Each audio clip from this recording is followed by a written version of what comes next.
Zone, the ultimate garage setup for checking out the big game. 70-inch TV? Check. Surround sound? Check. Mini fridge fully stocked? Check. But a legendary bro zone needs legendary snacks. Wilhauk Beef Jerky. Load up on Alberta's best beef jerky. It's the perfect game day companion when you're watching from the ultimate fan cave. Wilhauk Beef Jerky, because you can't have summer fun with salad. Only available in Leduc. Tap into the fun of Play Alberta's most popular casino games. From the fast-paced spins of Cash Eruption to the retro thrills of Sevens Wild, online excitement is always at your fingertips. Spin through your choice of popular slots or discover Alberta-exclusive games you won't find anywhere else. Visit playalberta.ca/Gregor to learn more. That's playalberta.ca/Gregor. Must be 18 plus to play. If you gamble, use your game sense. Not sure what wheels fit your vehicle? Evolve Wheels and Tires gives you honest advice from enthusiasts who know fitment inside and out. Whether it's your truck, SUV, or sports car, they have you covered. Evolve Wheels and Tires, Edmonton's premium wheel specialists. Evolve your ride, evolve your experience. Silent Rides is one of Alberta's premier specialty charter companies. With our luxury motor coaches, we provide our customers with the safest and most reliable ground transportation services. Our seatbelt equipped, top-of-the-line motor coaches have become the preferred carrier for many local sports teams, tours, corporate outings, and other various travel needs across Western Canada. For more information and to request a quote, contact sales at 877-748-0991 or visit silentrides.ca. Thinking of growing your business? In partnership with Prairie's Can, the Alberta Chambers of Commerce is helping businesses explore new opportunities, new markets, and build connections through organized trade missions across Canada. Find the right mission for you at abchamber.ca/trade missions. You don't just need property services, you need problems handled. Hire Good provides cleanup, debris removal, site monitoring, and safety attendance across Edmonton. We reduce issues on your property, keep spaces safe, and take pressure off your team. We resolve real problems for businesses while creating real impact. Because our team is built on second chances, and they show up every day ready to prove it. Visit hiregood.ca or call and mention Jason Krueger for a first-time discount. Hire Good. Stable jobs create stable lives.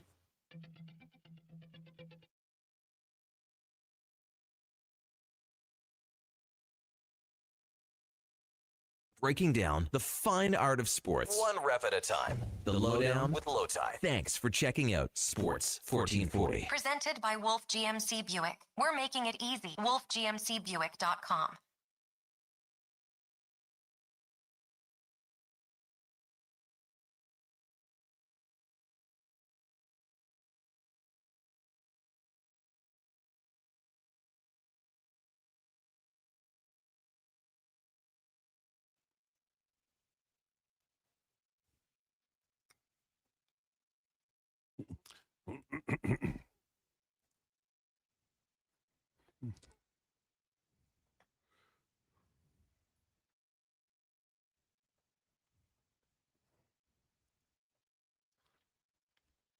Welcome to the Lowdown. Today's show, Jays are just 2 games out with 30 to play. It's absolutely possible they make the postseason. The bats need to come through. The bullpen needs to clean it up. And my kingdom for a healthy rotation. Maybe next year. Lowdown with Lowtide, Twang Tuesday edition. We got off to a rockin' start. We're brought to you by Wolf GMC Buick. They're overstocked and making room for a massive summer clearance.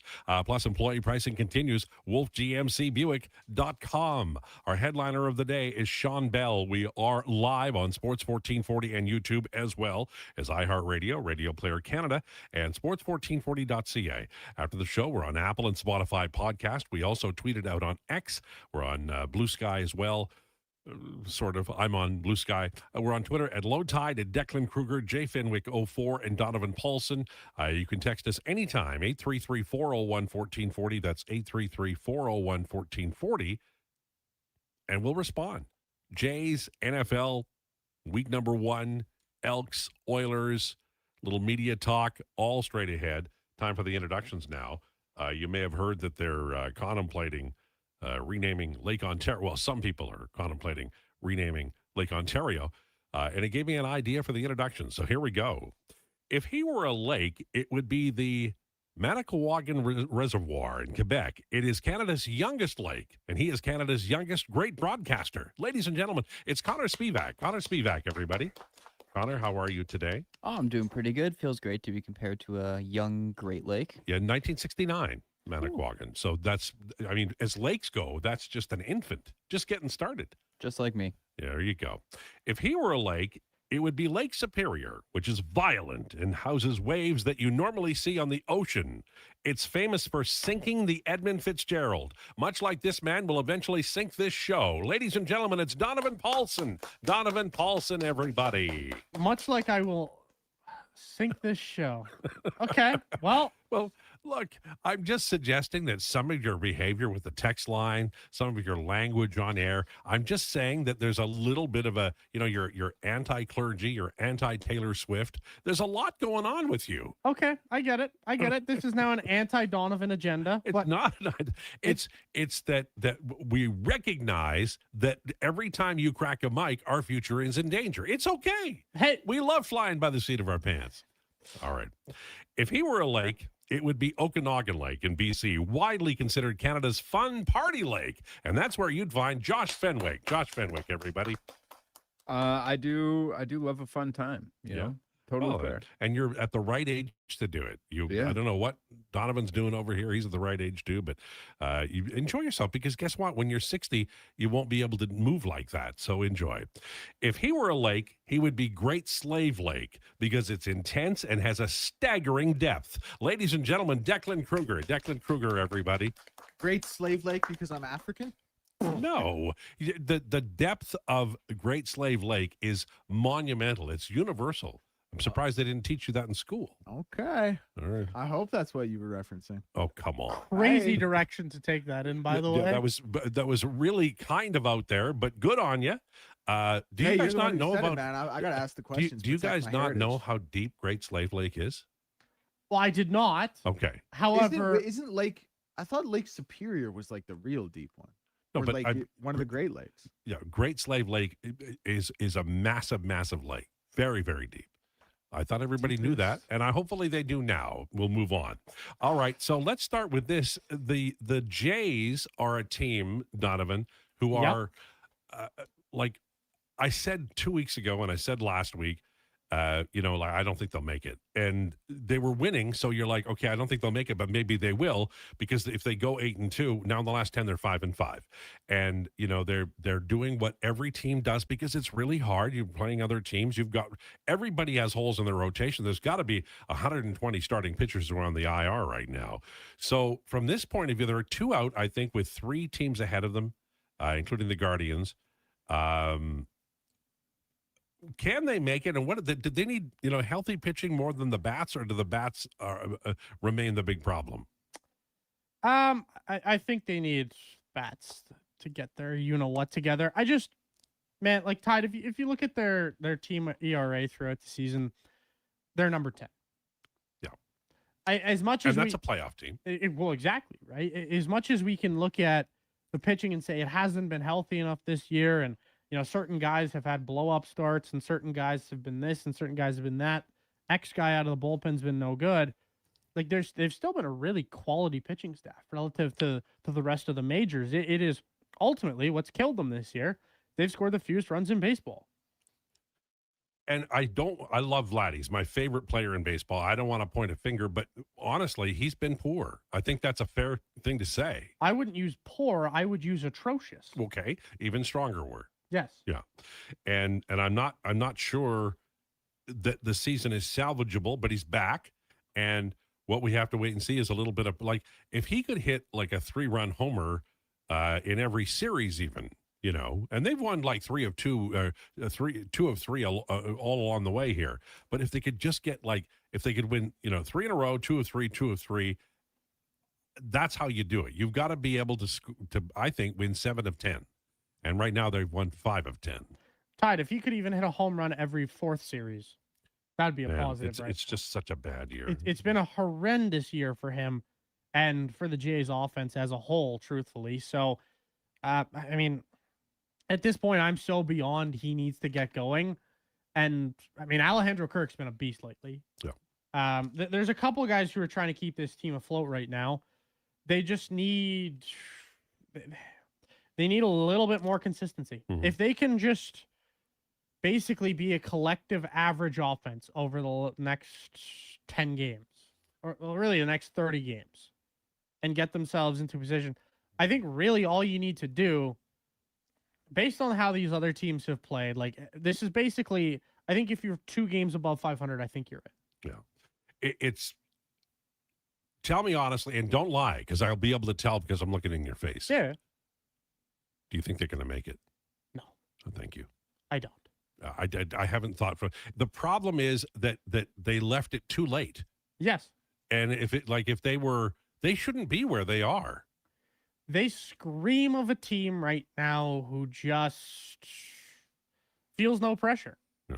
They feel like the old Buffalo Sabres, right? Where they were out of the playoffs and then they'd be like the second best team in the league down the stretch and you go, oh, surely they're going to show up next year.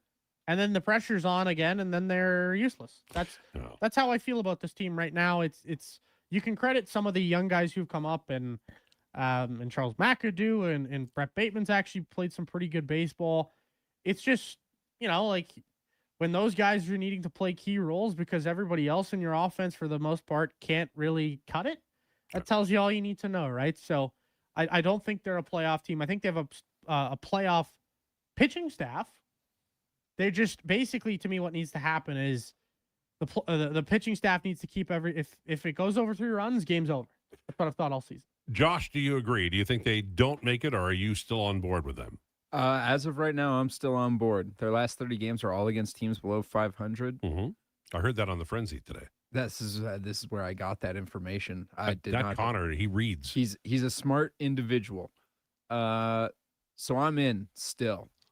Yeah, we'll see how I feel at the end of the week, but as of right now, I'm in. I'm not a Jays fan, but I would like the Jays to make it because it's great for content, and everybody's so damn happy when they make it, and they deserve a world championship after last year, which just hurt so bad. What about you, Declan? Do you think they make it, or are you thinking they're going to end just a little on the outside? Well, quickly before that, did you see Dolly Parton died? No. Yeah. Oh, no. Crazy. So all of Twang Tuesday today will be her in honor of that. Oh, I'm so sad. I don't think they make it either. Well, that is really a blow. The tune of this show has just changed. I love Dolly Parton. I always have. You can possibly, pay homage to her in an hour or two. But what a great artist and what a great humanitarian. And we will, obviously, as Declan said, we'll play Dolly Parton's music and we'll reminisce about, her incredible career and what an honest, bright, brilliant, noble human being and a great artist. She wrote Jolene and I Will Always Still Love You in the same day. That was a pretty good day. Rest in peace to Dolly Parton. I was watching Steel Magnolias last night. Yeah. Just incredible. Okay, so I know it's sports, but this is the show. So let's move on. I was going to ask you, I'll begin with you, Declan. We're very close now to the NFL season starting underway. And of course, once that starts, that just absolutely dominates the conversation. So my question to all of you, but beginning with Declan, is this. Among the things that you've seen so far during training camp or in the offseason, what player or team are you looking most forward to because of changes they made in the offseason? Well, I wouldn't use the phrasing most looking forward to, but I think when you look at who the Rams brought in, Trent McDuffie, obviously Myles Garrett, you look at the way last season finished and how that roster is constructed right now. I think everybody, when they talk about the LA Rams this year, kind of talk about Super Bowl or bust. So to see how the season plays out for them, because I think honestly, anything less than you made the NFC Championship game last year, and then you went and added Trent McDuffie and Myles Garrett. So anything less than a Super Bowl victory or maybe Super Bowl berth as the floor is probably going to be viewed as a failure. So throughout the duration of the season, I'll be watching to make sure they can keep that level. So it's sort of like the pressure's on opening night, right? Like I would say, yeah, right, like okay. they made the NFC Championship game last season, and then they went and added a top 5 cornerback and arguably the best player in football to a roster that was already pretty much complete. You have the MVP winning quarterback. You got a top 3 wide receiver in Puka Nacua. Granted, he's got his own problems off the field. You're possibly going to bring Aaron Donald back. So anything other than, I would say, a Super Bowl win is probably going to be viewed as failure. From day one on, you have to prove that. Yeah, I think that's fair. All right, what about you, young Josh? What are you looking forward to? Team or player or some change happened over the offseason? I'm very interested to see what the New York Football Giants look like. I don't know what it is. I can't really get off the Giants. I'm intrigued by whatever's going on there every year, but they bring in Isaiah Likely, who I like at tight end. Obviously, they have John Harbaugh as their new head coach. Cam Scadaboo's back. Jackson Dart's back. Malik Neighbors is back. All 3 of them from injury.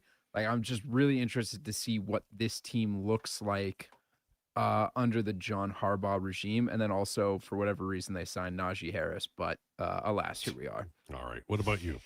That Giants one was a great shout. That was definitely in the top, and the Rams is the obvious answer, I think, here. However, to give you more on the, obviously, I'm most excited to watch my Dolphins and Willie franchise. Why? But, no, I'm joking. Because they added Malik Willis. Because they added Malik Willis. He's a game changer. I got a deep cut as well that I wouldn't mind getting to quickly after Donovan goes. I'm going to give you, this is going to be one that it's mainly to do with how does this team, and particularly their quarterback, respond. They were amazing prior to their quarterback going down. It's the Indianapolis Colts. Oh, interesting. Okay. Because once Daniel Jones went down, it was season over. Prior to Daniel Jones going down, they were, record-wise, one of the best teams in football. An unlikely guy to do it, too, Yeah, but he was brilliant in that role. Is Daniel Jones suddenly, like, going to captain a team to a playoff berth here and maybe potentially go on a run? Because I look at the rest of that roster and I really, really like it. Dude, he had Jonathan Taylor in MVP conversation. Exactly, right? Like, that team was I going think Jonathan off. Taylor had himself an MVP Okay, conversation. Declan, you wanted He wasn't good after that. Declan, you wanted to chime in on something. No passing game. No, but like Jonathan, I'm not, dude. Daniel Jones had an unreal bounce back year. Don't get me wrong, but like Jonathan, I think you can also make the argument Daniel Jones benefits from what he does in the running game. All right. Of course, but this is the Lowdown with Lowtide on Sports 1440 and YouTube, brought to you by Wolf GMC Buick.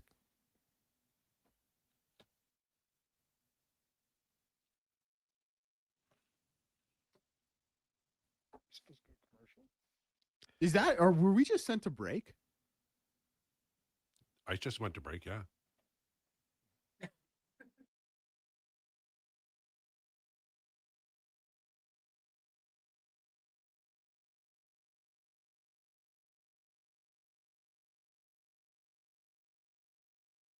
High school accredited safety trained and arrive ready to contribute from day one. With 42% of RAP students completing their apprenticeship by age 22, you get skilled workers faster. Spots are filling up. Visit careersnextgen.ca today. What's 426 divided by 12? Okay, if I carry the one, yeah, we're out. Go Auto has a free credit calculator that does the math for you. See what you could qualify for, estimate your payments, and get a better idea of what's in your budget. Because shopping for a vehicle is exciting. But crunching numbers, yeah, not so much.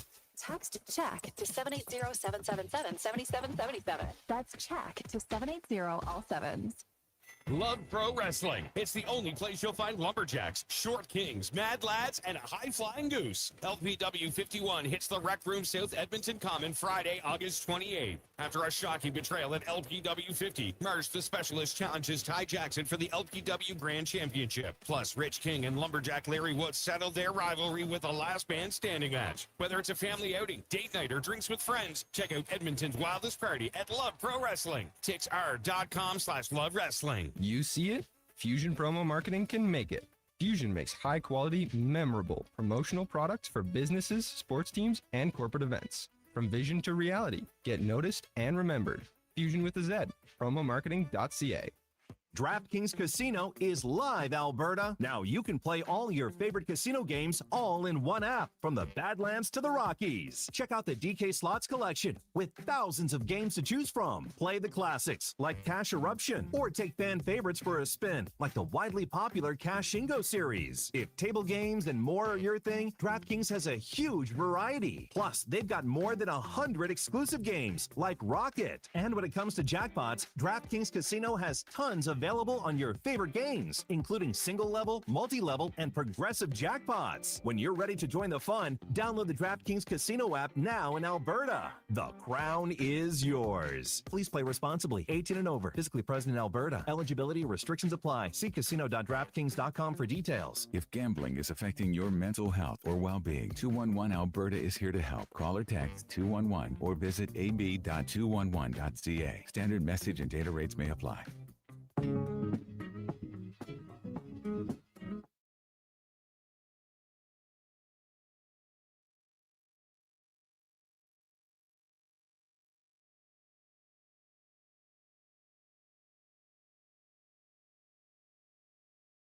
You need the lowdown? It's with Lowtide right now on Sports 1440. Presented by Wolf GMC Buick. We're making it easy. WolfGMCBuick.com.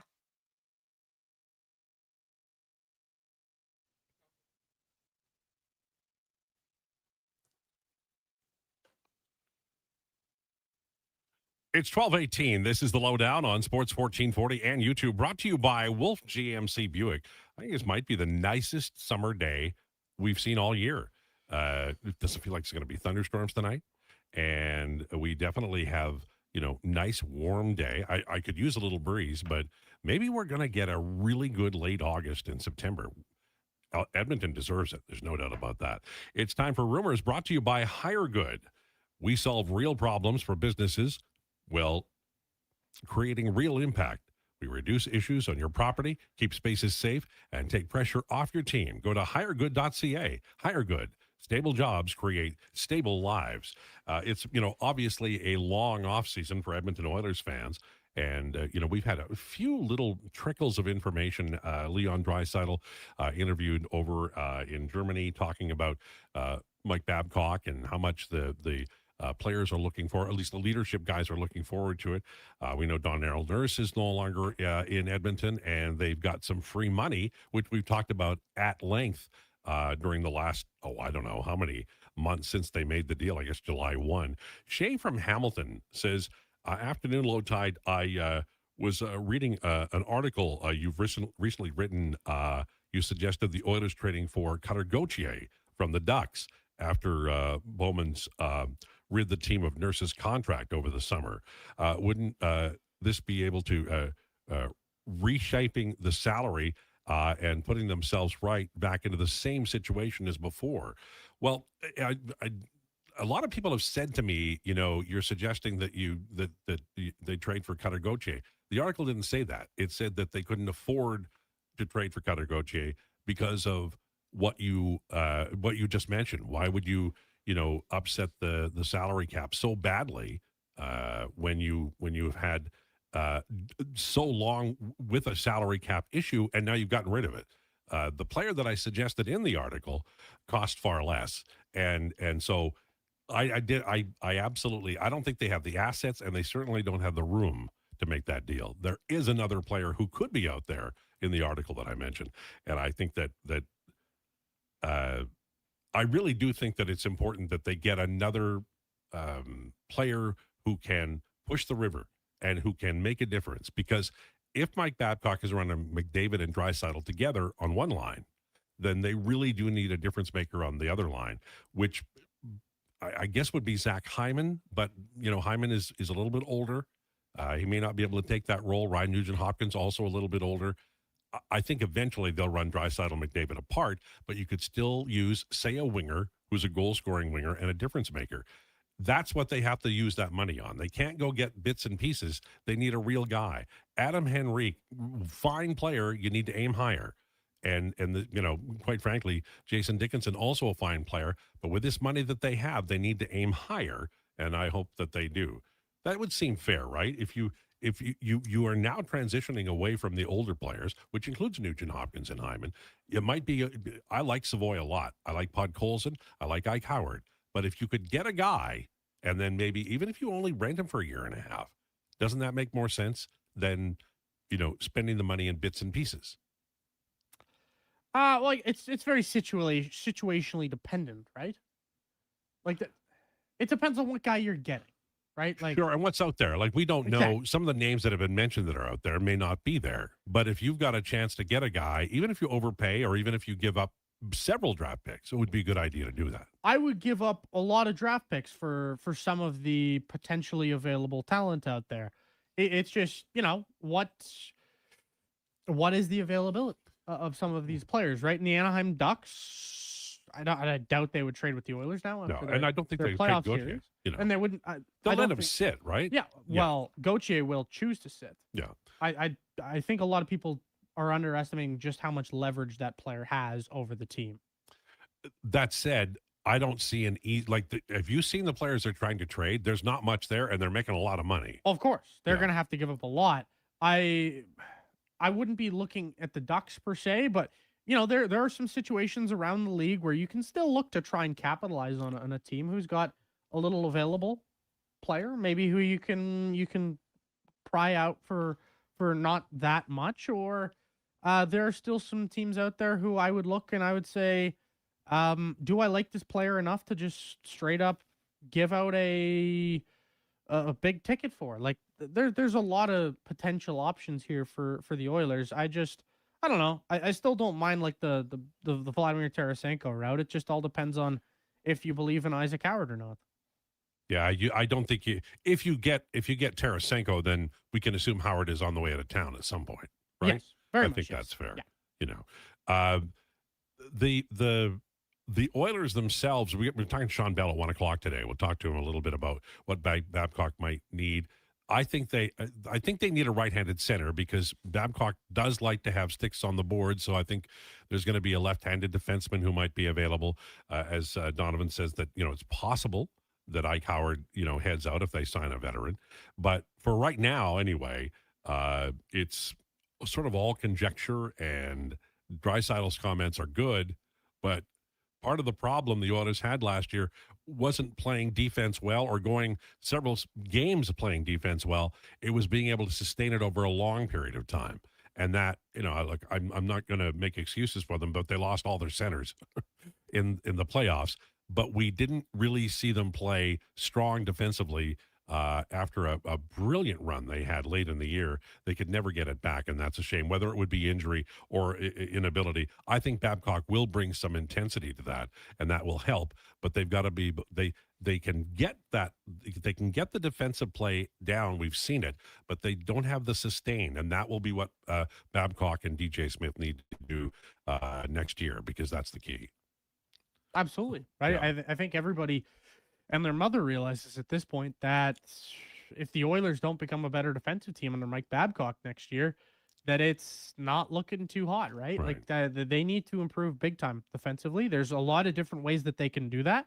I think we've outlined on this show in the past that one way to improve defensively is just back checking better. Yeah. One way to improve defensively, at least in my opinion, and this helps your transition game as well, is coming down lower in your defensive zone, particularly the centers, particularly your Connor McDavid's. And when you do that, you support your defenseman better on breakouts, and you're also just in better position for when the defenseman inevitably turns the puck over from time to time, right? Yeah. If you had better defensive center positioning at times, I mean, let's be real here, how many goals would that cut down from Evan Bouchard's turnovers? Well, and we haven't talked about it all summer. Bouchard's such a great player, but one of the things that Babcock will be interested in, he does not like turnovers. He likes to suppress the opposition's offense, and he likes good coverage. So it's going to be an interesting year. Wanted to ask you, in the previous segment, Declan, you were going to say you wanted to chime in. I'd asked the question about players or teams that people might want to see. We were talking about Indianapolis with Donovan, and then you wanted to chime in. Can you tell me the team you were looking at or the player? Yeah, just from the other end of the spectrum and same division, actually, the Arizona Cardinals, because they're held hostage by a not very good quarterback in Jacoby Brissett, but they have a guy in Marvin Harrison who is thought to be a can't-miss prospect of a wide receiver who has not looked good in the camp videos we've seen. They have a top 3 running back in Jeremiah Love, and they obviously play in probably the best division in football. So just seeing how they can kind of put everything together for a franchise and a team that I think is probably as low as a team could be without being the Cleveland Browns or New York Jets. Right. I would like to see how their season plays out. Were you surprised yesterday, and I don't want to put anybody on the spot, but were you surprised at Josh's vehement defense of the Cleveland quarterback situation there? It seemed to me that he went over the top to defend the young player when Cleveland went in the other direction. Do you think that was a misstep by Josh? Well, you go ahead, Josh, first and state your case. My case is that Deshaun Watson sucks at football and shouldn't be the starter. I think the Browns would be in a much better scenario with Shedeur Sanders, even if the outcome is in both scenarios, they go like 3-14. But can I just interject there and ask, is it best if he is not performing well, isn't it best to go with everybody tells me this, go with the veteran until the young player can establish himself? I mean, sure, unless the veteran also sucks. He's not there to teach Shedeur Sanders how to be a better quarterback. And ultimately, if both roads lead to 3-14, they don't believe in Shedeur Sanders. This is a loaded quarterback class. They can just get their new shiny toy at the end of the year. So play Sanders. Play Sanders and forget about Deshaun Watson. Like you're just putting your fans through a horrible season. And the fans would prefer hope. the new guy, right? Like they're done with Deshaun Watson. The fans cheered when he tore his Achilles. Yeah. And he talked about that on Saturday. Yeah, he was really hurt by that. No. I'm sorry you were hurt by that, but you're a horrific human being. So they have stuff like wrapped around the Jim Brown statue outside of their arena, just like saying, how could you do this to us? Why are you starting him? It's a mistake. He doesn't put them in a better position to win. He was bad when he came back from his 11-game suspension, played 19 games, and then hasn't played a down of football since he tore his Achilles. It screams of a team who's trying to get some level of return on their investment. I want to hear Declan's, because I want to make the point with Declan, and then he can tell me I'm wrong. Isn't it always the way, if the young player is struggling and hasn't established himself, that you go with the veteran until he does? Generally speaking, yeah. Josh makes a great point, though, that this isn't a Kirk Cousins, Fernando Mendoza situation. Okay. These are two guys who are probably equally bad. Maybe Shedeur Sanders is a touch worse, but there at least exists some upside with Shedeur Sanders. I feel like that Deshaun Watson just doesn't have anymore. Did they make a mistake going with Sanders?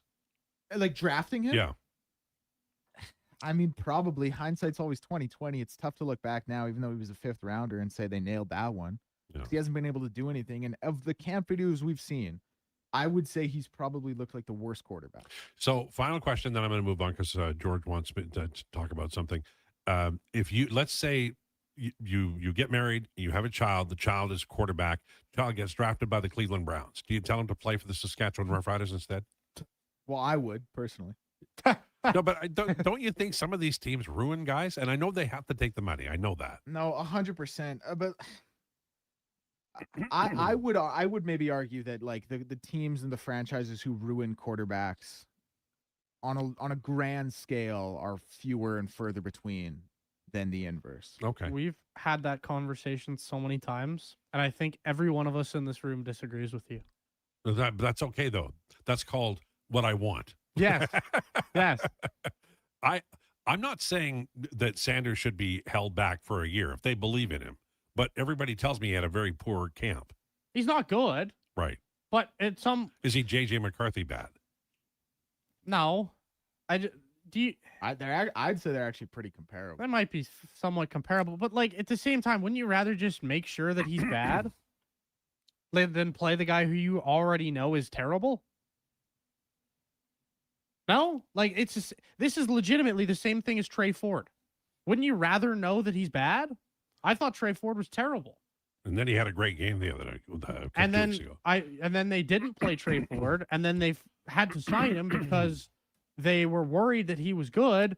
And then with the Cleveland Browns, it's a little different situation, obviously. But with Shedeur Sanders, like, wouldn't you just rather know that he's terrible? Well, we'll find out.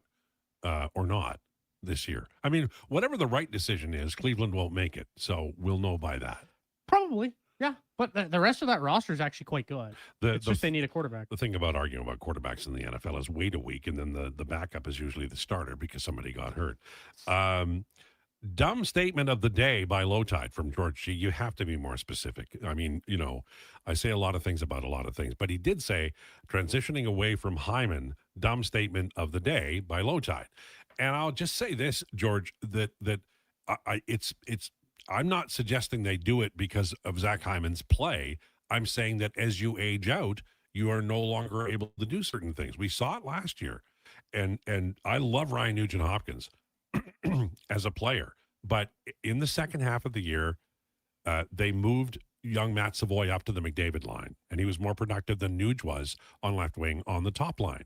And that's transitioning away. It might be a half a year. Maybe Nuge comes back under Babcock, plays left wing, and it's old times again.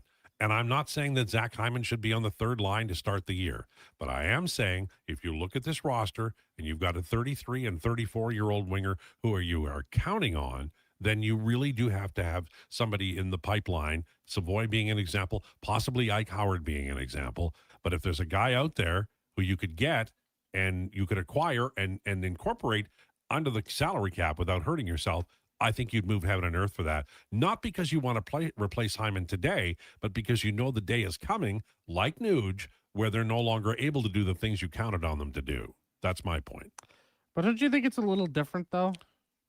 Like, Ryan Nugent-Hopkins has never been a good 5-on-5 offensive player. Yeah, it's true. Yeah. So I think He's never been a driver. I think it's a little bit different, where Zach Hyman has shown you that he is a good 5-on-5 hockey player and will always produce, right? Like, so, I don't know. And Zach Hyman's very small. But when you say always produce, do you mean the next 5 years?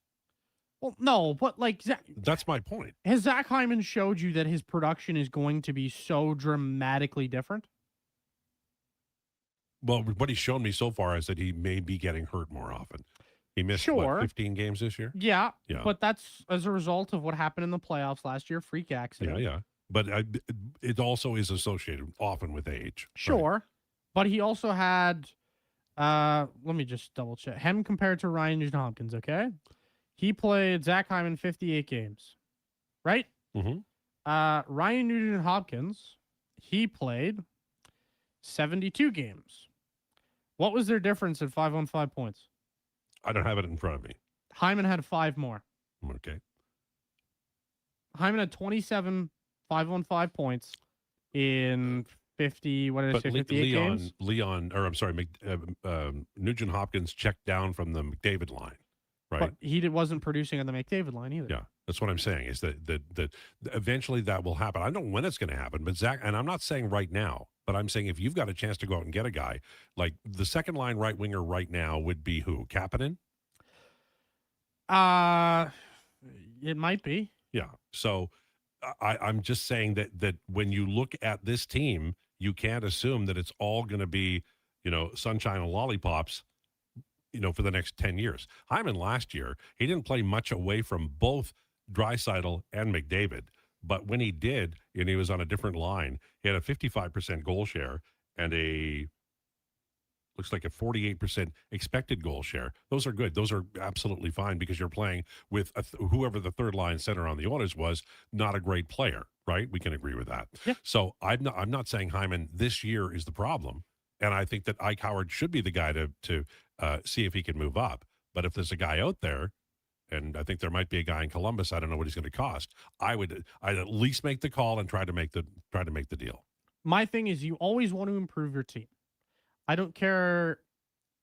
In large part, I don't usually care who it affects. I just want to improve your team. That's why I've been on Vladimir Tarasenko, is because I think Vladimir Tarasenko flat out improves your team. And, well, it obviously depends on the cost and the money you give him. But, and also you're exiting a young player that you've invested time in. But if you think that Vladimir Tarasenko gives you a better chance to win a Stanley Cup this year, you do it. That's the priority. How fast is Vladimir Tarasenko? Well, he's obviously a lot slower than he used to be, but I think he's still average. I'm someone who thinks skating speed is overrated by most. What do you think about Tarasenko on a Babcock team? Well, he played under Paul Maurice in Florida. I mean, Won a Stanley Cup. the more than the speed. I'm just looking up his speed now at NHL Edge. He is he's at 35-30 kmh, which is below 50, but it's not like it's terrible. If he could play for Babcock, now he's a right winger with a left shot. Babcock sticks along the boards. If I was convinced, if I was Stan Bowman and Mike Babcock said, yeah, I'll play him, then I might sign him. And if it's like what, $2.5 million? Or it might be less at this point. It's an interesting scenario. It genuinely might be less at this point. Who actually knows? Boy, they've done so poorly though, man. Like every time they sign a guy. Yeah, but they've all been Skinner. What do those guys share in common? Well, they had Chris Knobloch as coach, but I don't know that Mike Babcock will feel differently. They all share that they're very small and they didn't really do much physically. And they were all guys who couldn't play without the puck. What is Vladimir Tarasenko best at? He's a shooter. So he needs guys to get him the puck. I'll be interested in seeing where he goes. And if it is Edmonton, Howard obviously on his way out. I just do not like the idea of replacing or adding to this roster with another mid-30s winger. That's a Ken Holland move. I don't care. I honestly don't care about the age. I care about the player type and the player's style. Well, I care about getting older. My thing with Arvidsson was he has to have the puck on his stick. Jeff Skinner had Arvidsson wasn't healthy though. That's he's had a much better year in Boston. Yeah, but I don't think even when he was healthy, he was terrible with those guys because he didn't know how to play without the puck on his stick. And that was even a theme in LA and Nashville is his centers he was always almost always the most talented player on his Have line. we ever reached the conclusion during these conversations? No, not really. That sounds good, though. What's coming up on Declinations, by the way? My apologies for not getting to that earlier. No, yeah, we got Connor here today, so we are going to be doing what I think has become a crowd favorite, especially among Donovan and Josh, some Tuesday trivia. Are they beating the pants off of us in terms of getting questions right? It's funny. I kind of stopped scoring it when I stopped asking the questions because. Why would you bother? No, because there was a couple weeks where the scores were a little bit skewed. I actually think it's pretty even across the board. I think everyone's probably within a point of each other. Okay, all right. Well, I do like it. I have to say, and I think because it's Connor, and none of us feel. I don't know why we were not fair to you, Declan, when you were doing that. I think we became outraged and we became a little more angry than we needed to be. No, it's all good. But I will say, Connor, in the 3 or 4 weeks he's been doing it, great questions every week. Yeah, I know. He's clearly smart. We have to get him out of the building. That'll happen. What, you're done at the end of this week? And then what's the future hold for you, Connor, just so we know? I'm heading back down to Calgary to finish school. Okay. And then after that, it's kind of figure that out. Yeah. So are you sending out, what do you send out days? I used to be tapes and resumes. It'll be send all that stuff out. Big video stuff and things like that? Yep. All right. Well, this is what, Wednesday? Well, we'll wish you, we'll do a little goodbye. We can't do the bumps, but maybe we'll mock you in some way. You look forward to that? I'm looking forward to it. Lowdown with Lowtide on Sports 1440 and YouTube, brought to you by Wolf GMC Buick. They're going all out to earn your business at Wolf GMC Buick. Right now, they're seriously overstocked on over 400 pieces of inventory on clearance and ready to move. See for yourself. Click on the clearance tab at wolfgmcbuick.com. And it gets even better. Employee pricing continues with huge cash discounts, 0% purchase financing, and low lease rates on select vehicles. Once again, see their website for details or stop in today. Wolf GMC Buick. We're making it easy. Tap into the fun of Play Alberta's most popular casino games. From the fast-paced spins of Cash Eruption to the retro thrills of Sevens Wild, online excitement is always at your fingertips. Spin through your choice of popular slots or discover Alberta-exclusive games you won't find anywhere else. Visit playalberta.ca/Gregor to learn more. That's playalberta.ca/Gregor. Must be 18 plus to play. If you gamble, use your game sense. Attention Alberta construction pros. For over 50 years, Japa Equipment Rentals has been your go-to for top-notch equipment and stellar service. Whether you need rentals or expert maintenance, we've got you covered. Stop by our Edmonton or Calgary locations today. Yeah, it's me again. And if you're sidelined with a sports injury, you already know nothing's more frustrating than being told to just rest. At Leading Edge Physiotherapy, we get athletes moving sooner with our zero gravity treadmills. You can run, train, and rebuild strength with up to 80% less body weight, so your injury heals while your confidence comes roaring back. When your sports injury's yelling, whisper back. LeadingEdgePhysio.com, because life shouldn't hurt. 1 in 3 Canadians aren't getting enough sleep. Let the Brick help you sleep better for less. Save 40% on the Steely Crown Jewel Resort mattress. Get sheets starting at just $49. And buy one pillow, get the second for just $10. Plus, take up to 55 months to pay with no interest and no money down. And with next day delivery in Edmonton, you can start sleeping better right away. Some conditions apply. OAC. See in store for details. The Brick, saving you more. It might have been scraped by the snowblower, dented while door crashing, or crunched at the company Christmas party. At some point over the winter, your car was damaged and it's been hiding under a coat of winter grime. Then come and see Robertson Body Works. We can take care of the damage and the dirt. This week only, call and book a repair and get a complete auto detailing absolutely free. But you have to book your appointment before the week is up. Go to robertsonbodyworks.com. I'm Tim Robertson, and I fix cars.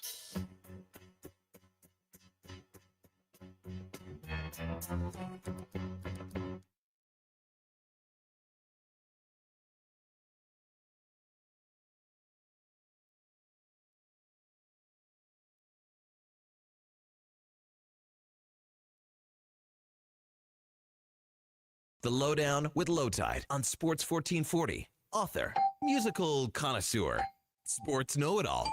Yes, a man for all seasons. Presented by Wolf GMC Buick. We're making it easy. WolfGMCBuick.com.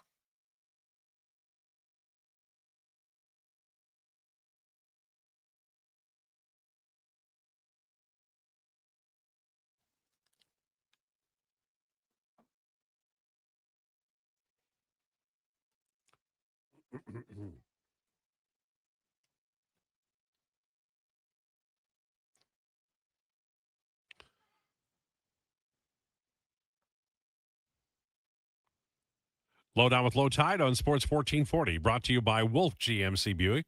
Twang Tuesday, fitting because Dolly Parton, who is being featured all day today, news today from her family, just a beautiful and poignant video address that Dolly Parton has passed away. And if you are a fan of great songwriting, music, country music, good people, I like her movies. I also like Elvis movies, so my taste in that area may not be the strongest indication, but we're all saddened by a loss of a truly great human in Dolly Parton. I still can't believe she wrote I Will Always Love You and Jolene in the same day. Just an incredible accomplishment. And she was on those, they used to have on Saturdays, they used to have these half-hour shows like That Nashville Music and Nashville Now. And she was on the one that had Porter Wagner on it. And she and Porter Wagner recorded a lot of duets, and that was sort of her introduction to the country music family and fans. And she became the biggest star because she was so talented, but also she was so kind and people loved her. And so, Islands in the Stream or Jolene or 9 to 5 we just played, Here You Come Again. Dolly Parton could have, been a different person aside from what she was, and people would still have loved her. But the fact that her music brought attention, but her goodness brought us great gifts, where she would donate major money to children reading programs, helped out with the COVID research in one of the companies, just did so many great things. And I just, it's one of those things when you are a fan of a celebrity and they pass away, it can really hit home. For me personally, I'm around John Candy. who passed away, and I found out in the middle of a day, and it kind of sends you for a loop. And Dolly Parton for me, and I don't know how many others who are listening right now and watching on YouTube would feel the same way. But it's a tremendous blow that we've lost Dolly Parton. And there were some indications health-wise, but you always hope for the best. That's a tough one. It really, truly is. Now, we have Sean Bell coming up at 1 o'clock today. We have Declinations Trivia from Connor at 1:40 today. We have Bob saying, Lowtide, why is it that you always preface criticism with how much you like them? Example, Skinner, Nuge, now like Howard, or Ike Howard. Well, I think that's sort of my personality. I tend, I probably the show would be better if I was more, gnarly, more, negative without the positive aside, but that's just how the person that I am. I love Nuge because I remember when he came here and he was a wonderful player. And he was forced into a situation where he was playing against Andrzej Kopitar because Sean Horkoff had aged out, and because young Sam Gagner wasn't able to play center at that level against that quality of competition. So he lined up with Hall and Eberle, and the team didn't make the playoffs, and everybody blamed the young guys when in fact the older players were the ones who weren't able to carry the mail until the youngsters were good enough. And it ended up costing Eberle and Hall being headed out of town, but Nuge stayed because he was a center. And I really hope he wins the Stanley Cup here. I really genuinely do. But, you don't have to look to me to tell you. If you look at the deployment last year from Chris Knobloch, where he moved him off the top line, that's an NHL coach saying, love the Nuge, want to move him down, and he can be effective elsewhere. And I think the same thing is on the way to happening. I don't know if it'll happen now. Zach Hyman, as Donovan said, is a much more substantial 5-on-5 player, and they're both terrific power play guys to this day. But I think it would behoove the Oilers to, and they haven't done it a lot. When Ken Holland was the general manager, they were never looking necessarily to the future. Remember, the Savoy acquisition was Jackson, and the Howard acquisition was Bowman. The Oilers tended to send away young players, and sometimes, Broberg and Holloway didn't happen when Holland was in the GM seat, but the things that occurred were under Holland, where he kept slow playing both of them, and they both ended up signing an offer sheet in St. Louis. I know that people are mad at Stan Bowman about that, but the events that led to that occurred under Ken Holland. I'm much more encouraged by what Bowman is doing, and Jackson did with Savoy, because I think you need to have that young player coming up all the time. They're inexpensive, and they can play with high-end skill, and that's what Matt Savoy is. He, to me, is a home run for this organization. They badly needed that. And I'll throw Vasily Podkolzin in, too. He's been really good as well, in my opinion. I mean, who do you of the young players coming up, aside from Savoy and Podkolzin and maybe Ike Howard, is there anybody that we see being able to play on a skill line as a winger with McDavid or Draisaitl? To be determined? Yeah, I think that's fair. Now they've got. I like their drafting, I really do, but they're not close enough that we can talk about them being a possible, solution. Yeah, the reality is we have no idea yet. Ask 100 people what McDavid's most impressive skill is. See what the answer is from Chomskers. I think the hand-eye coordination, the brain, the fact that he can put his brain and his skates and his hand-eye and the stick together in unison, but I also think very close behind that is his desire to win. It is very clear that Connor McDavid wants to win the Stanley Cup, and he wants to win it here.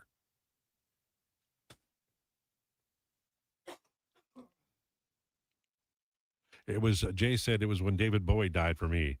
I actually cried man tears. Well, artists or, actors or hockey players or baseball players can have that impact. I cried when Bobby Orr retired. They had a night for Bobby Orr at the Boston Garden, and Hockey Night in Canada ran it, and it was like 5 minutes long of just applause, and I cried because I loved Bobby Orr. Yeah, at the age I was, like 8, 9, 10, 11, 12, he was an absolute hero. He and Rusty Staub. So I think that just reflects the impact that these artists have in our lives. Very personal, Bowie. I love Bowie, and he died in a I didn't know he was ill, and maybe I missed it or whatever. But he seemed to be working, and then he passed away, and that sometimes makes it very shocking as well. I remember Princess Diana dying was a real shock because of how it happened, and that can impact too. You guys are younger, and I don't think I'm the Dolly Parton fan in the group, I believe. But is there anybody who's passed away? This is maybe not sports radio, but that has had an impact where you just kind of took the wind out of your sails. Oh, geez. On the spot? Well, I can tell you the one that this wouldn't be a music person. This will be once he eventually goes, will be Harrison Ford. Big impact on you? I loved Harrison Ford. Yeah.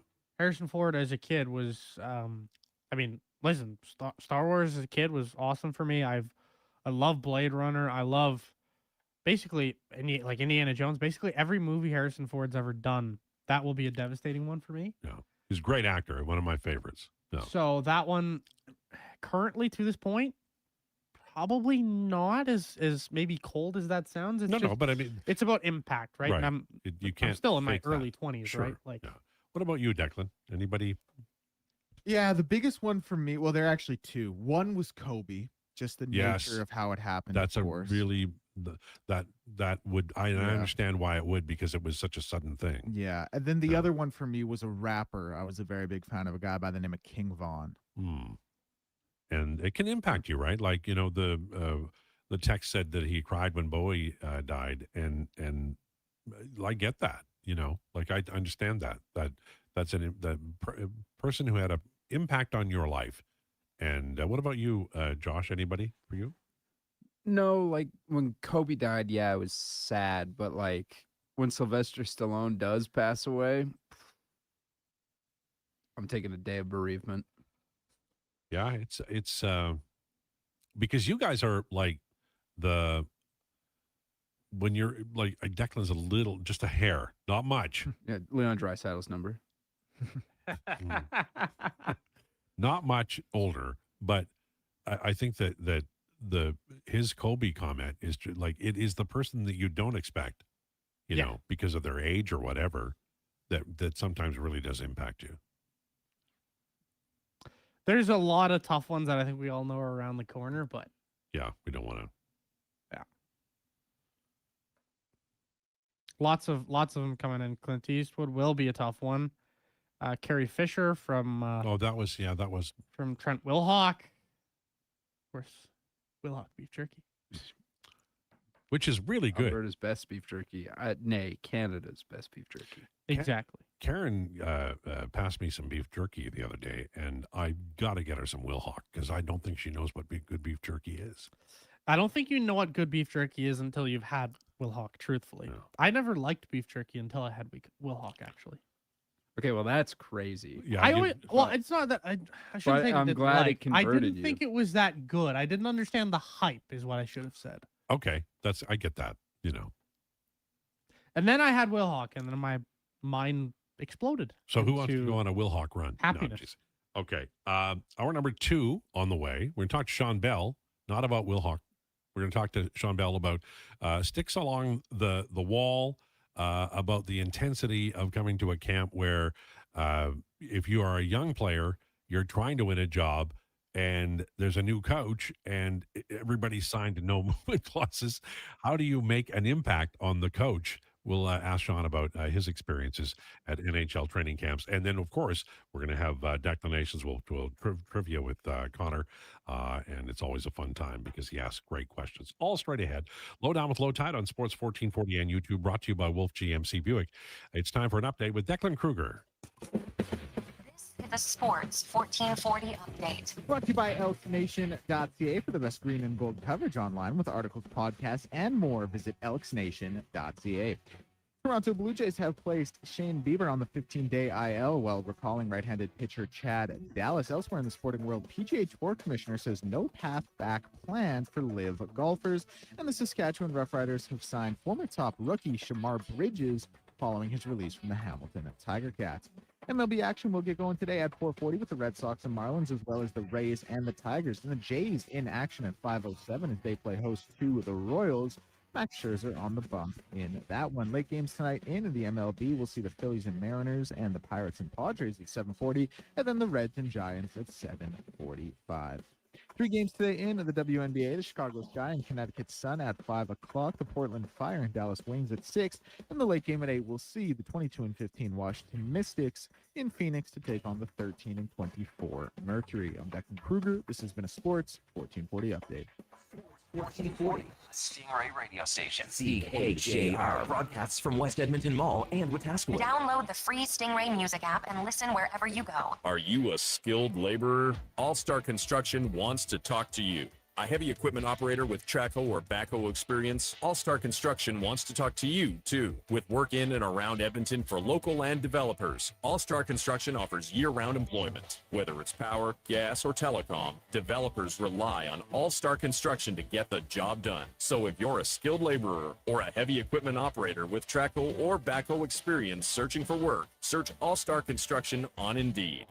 Edmonton's go-to station for all things sports is Sports 1440. From Lowtide to Kevin Karius and Jason Gregor, we deliver the latest on your favorite teams. Tune in 24 hours a day, 7 days a week. To Sports 1440. Craving a dining experience that rises above the rest? Head to Summit Restaurant in the Silent Ice Center, just minutes from South Edmonton Common. Savor exceptional house-made pizza, delectable entrees, and expertly crafted cocktails in a stylish, modern atmosphere.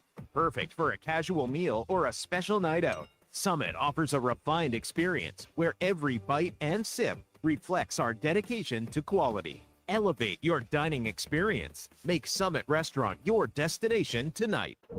Alberta, this one's for you. Around here, trust takes a few winters. It's why players have known Jackpot City since 1998. Home to hundreds of exciting casino games, live dealer action, and new adventures waiting to be discovered. Jackpot City, nothing beats the original. Please play responsibly, 18 years or older, Alberta only. If gambling is affecting your mental health or well-being, 211 Alberta is here to help. Call or text 211 or visit ab.211.ca. Your old golf clubs are suddenly worth a whole lot more. The Callaway 2x Trade-In Bonus event is happening now through September 8th at the Leduc Golf Club Pro Shop. Trade in your old clubs, and they will double their value, giving you up to $825 toward brand new Callaway equipment. Experience the unmatched performance of new Apex irons, Quantum drivers, or the Rever Rise series. Don't miss this limited time offer. Upgrade your game at the Leduc Golf Club Pro Shop today. Recently, our company softball team lost a big game by 1 run. Then Dale tried to console us with the quote, "Winning isn't everything." Well, Dale and I are very different. I get early payout from Bet365. If my team goes up big, I get paid out instantly, even if they blow the lead later. Sound familiar, Dale? Thanks, Bet365. If gambling is affecting your mental health or well-being, 211 Alberta is here to help. Call or text 211 or visit ab.211.ca. 18 plus only. T's and C's apply.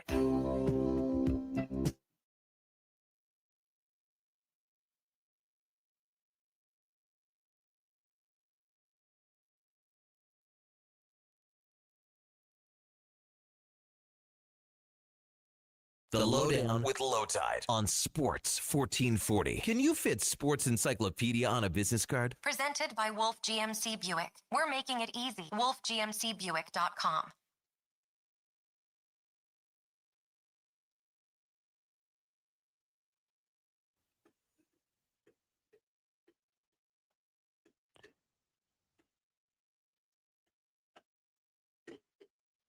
Lowdown with Lowtide on Sports 1440, brought to you by Wolf GMC Buick. They're overstocked, making room with massive sale. Plus, imported pricing continues. Visit wolfgmcbuick.com. It is a beautiful day, and it's hard to believe, but we're not that far away from hockey season, just around the corner. Early start to the National Hockey League year. It begins in late September.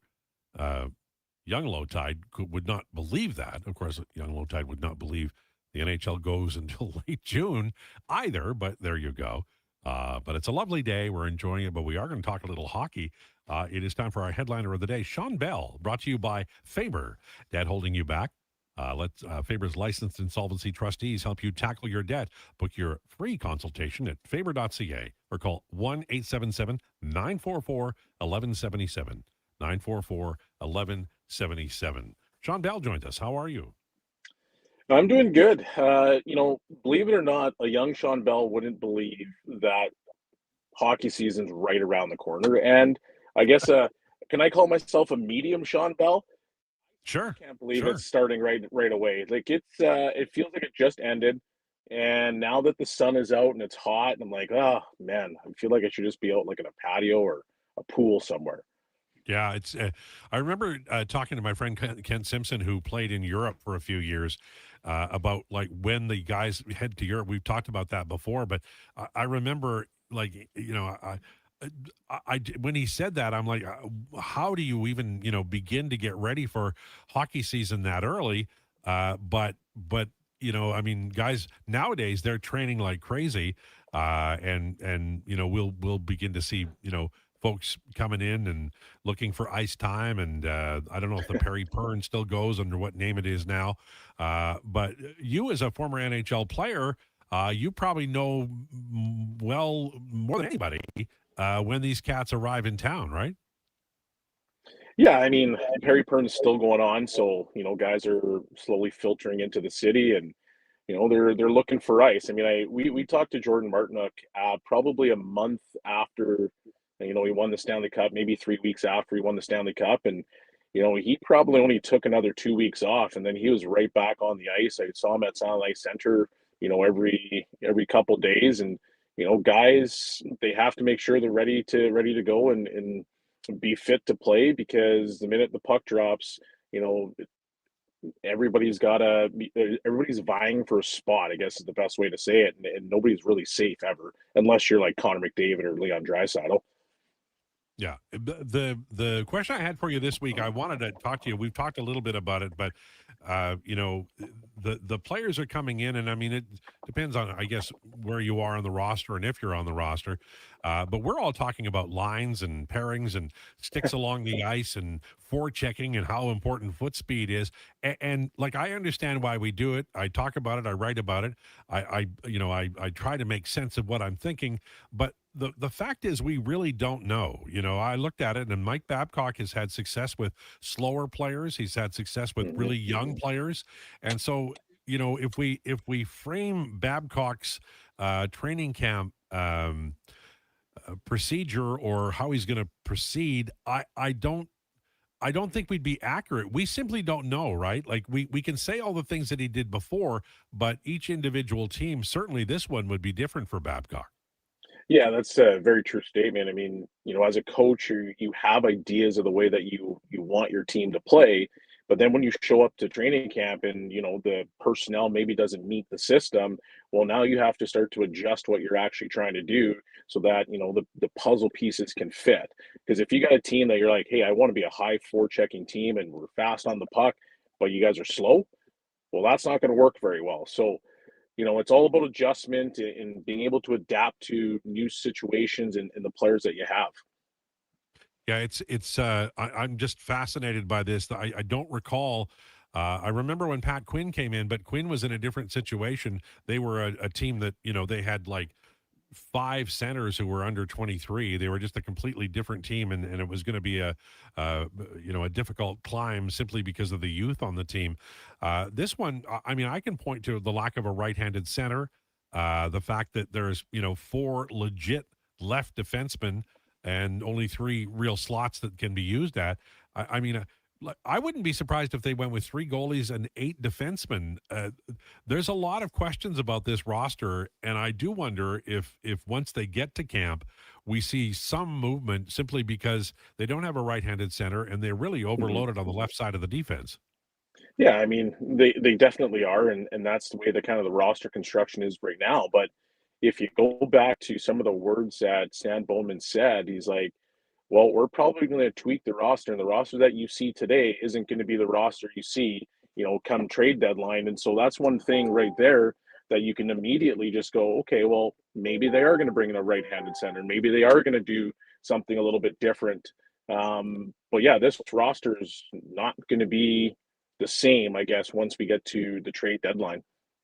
Yeah, it's to me this is there's a lot of anticipation for many reasons. I'm also interested in. I know most people kind of poo-poo the idea, but they lost a guy in Darnell Nurse who could play half the game or more if needed, and he could skate miles. His recovery on the bench was just Herculean, and I do think they're going to miss that. Fair?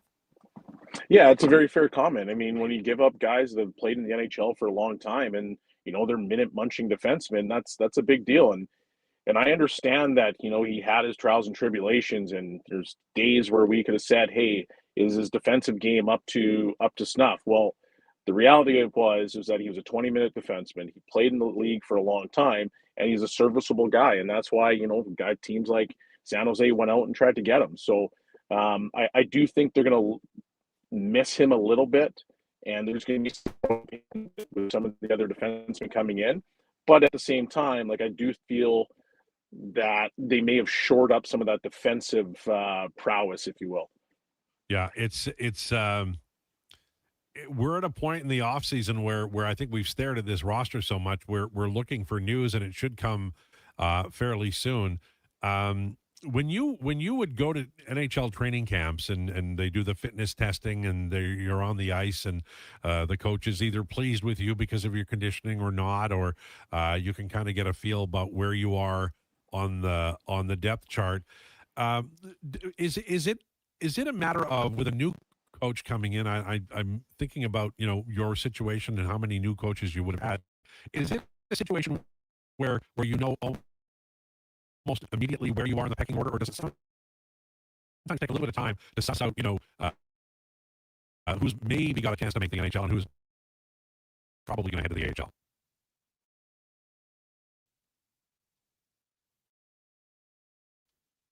Okay, looks like we lost him. Well, shoot. Let's see if we can get it back. Shondell, by the way.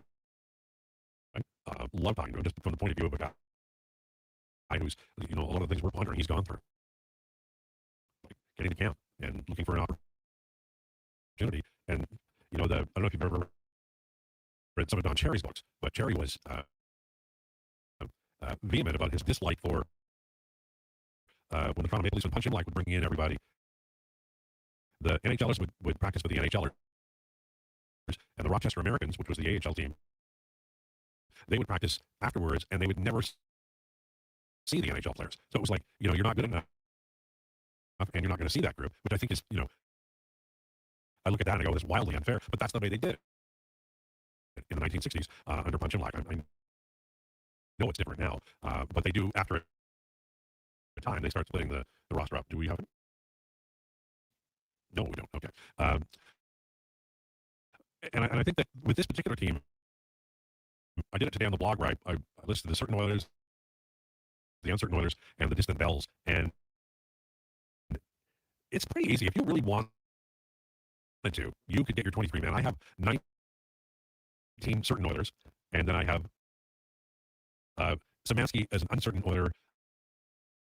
I have Mike Howard, Quinn Hudson, Max Jones, Connor Clattenburg as uncertain. The defense, I think, is the issue with the defense is Ekholm, Bouchard, Shea, Murphy, Wallman, Emerson, and then Kieran McAmadulin. And I think that's it. And if they had an eighth one, it would be maybe Stastny, maybe Alec Pegula, not really sure.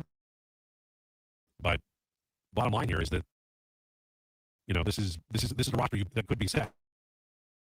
I think Mike Babcock will be looking for somebody that we're not thinking about, because it helps with the competition of training camp,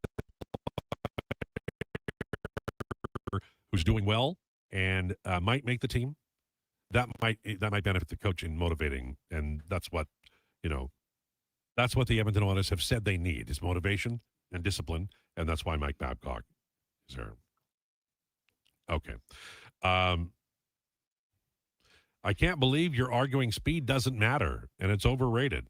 Okay, we'll go to Chomskers in a second. So just talking, Sean, when we last left about being a young player coming in and finding out, where you are in the pecking order. I mentioned the Leafs back in the 60s. Don Cherry wrote a book about, he was a Rochester American, and he never got to play with the NHL guys. He never saw them. And I think that's ridiculous, different now. But is it understood when you get in that, whether or not you have a chance, or is there a real opportunity to make the team? Well, I think when you were closer when I was playing, there was probably more opportunity for guys to come in and make the team. You had to go in and make a real impression by, going out and fighting a guy or showing what kind of sandpaper you had, like being a grittier player, whether you were skilled or not. I think that there was opportunities in that way. Now it's a little bit more different. I mean, with the one-way contracts, people are penciled into spots a little bit quicker. So there's usually maybe 2 or 3 guys that will be on that bubble, and those are the guys that genuinely get a shot. The rest of the guys, they have to work their way down to the farm and go from there. But there is certain players that definitely get a shot, but it's not like it was before. The one thing about fighting is that, and I know it's part of the game, and I get it, and I know why teams want tough guys, but in my lifetime, I've seen so many. I remember Sheldon Surrey, who was a wonderful player, and I think it was Jerome McGinley he fought, and I broke his hand maybe, and the impact of injuries during any kind of NHL play is hellacious. It's such a tough sport, and you're on skates, so if you get hit, you're flying everywhere. But the injury level and the injury concern on preseason is always high for me, because I've seen so many guys who maybe they know how to fight, but that's not what they're there for, and then they're getting in a fight and they're injured long term. Well, and that's just one of the ways that the game's changed. But it has. Guys would always try to fight, and they were trying to always make an impression. And guys that aren't necessarily accustomed to do that would get hurt, and it's unfortunate. But at the same time, there was opportunity, and that's how guys started making the NHL. And once they kind of got their foot in the door, they seized that opportunity, and they carved out long careers. Yeah, no, it's absolutely certain. So you can't believe, you said earlier, you can't believe that the hockey season is just around the corner, and I am with you. As you look forward to this year's training camp, is there a not necessarily a player, but is there a theme you're looking for? Are you looking to see if the sticks are on the boards for the defenseman? Babcock was he was vehemently in preference of having that, but sometimes he'd change it up. Last year, Wallman and Nurse played together quite a bit. Is that something you're looking for? Or what might you be looking for at training camp here with the Oilers? Yeah, with the Oilers, I just want to see what kind of energy they have. I mean, if you look back to last year, they seemed at times like they were just depleted of energy, and it was something that they always try to work towards. And the conversation of, well, we'll get there, but at the end of the day, they kind of lacked that motivation. But at the same time, they played a lot of hockey and they were beat up, and they've had a long summer. They've had opportunity to kind of reflect on where they are. They brought in Mike Babcock. There's a lot of factors that are going on here. So I want to see what kind of energy they're going to come out with. And, is it going to be led by the captains, or is it going to be some depth players that, are challenging and pushing and making it a little bit more competitive environment? Those are the things that I'm looking at. I mean, the defense, left-handed, right-handed, left-handed, doesn't matter to me. I think the story for the Oilers is how motivated are they going to be when that puck drops. Sean Bell, thanks for this. Appreciate it, man. Always a pleasure. Take care. There you go. Sean Bell, who joins us every Tuesday at 1 o'clock. Chomskers says, I can't believe you're arguing speed doesn't matter. It's overrated. Ask NHLers what skill they'd like to increase. NHL player did back in the day, and most said speed. I don't think we said that, actually.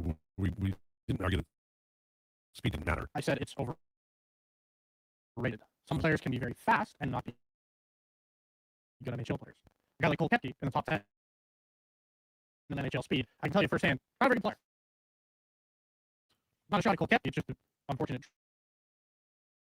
Speed doesn't mean you're going to be a good player. And I'm sorry, if you watch Connor McDavid and you think that speed is what makes him what he is,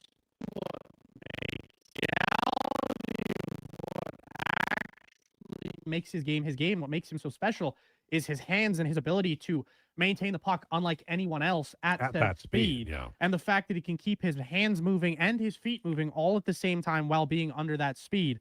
Anyone who can break the game down can notice that.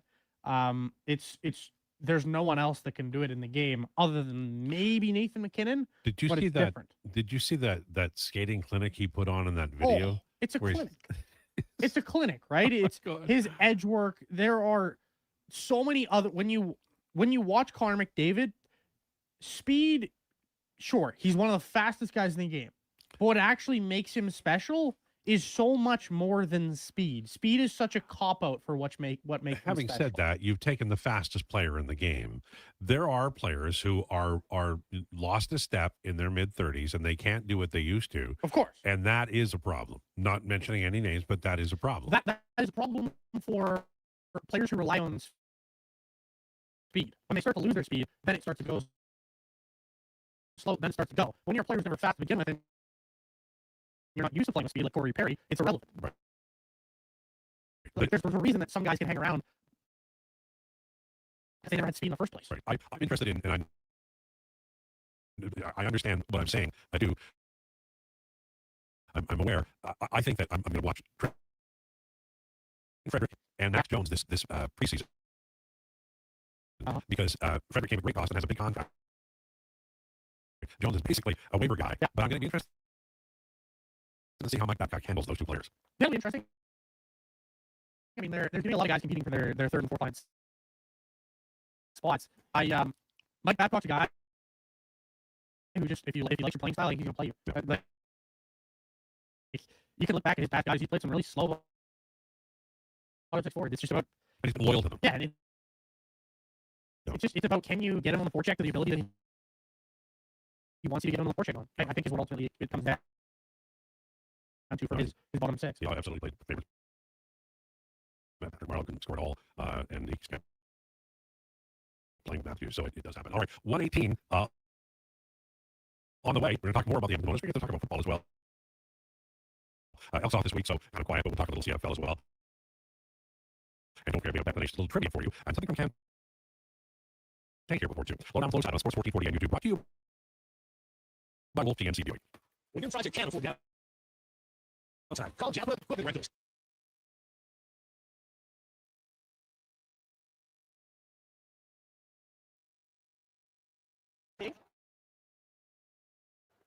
Fly ball, right field. Harper makes the catch. It's the 3-homer game. Cal Ryan.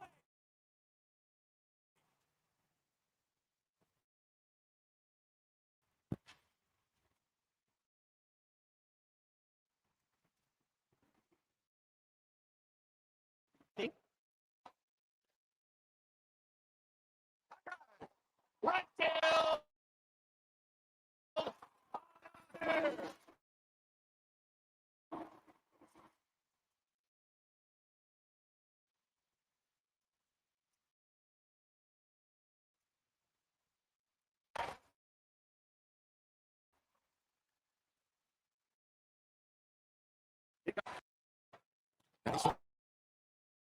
And brings it back to right, middle, back to the wall.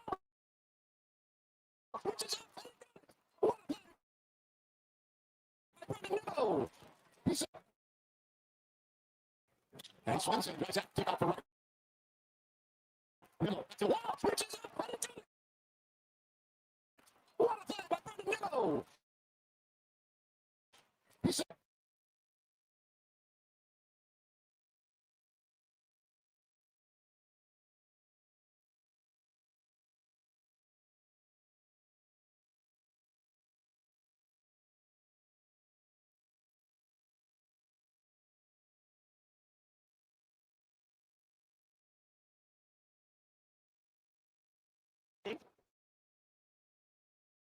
Fly ball.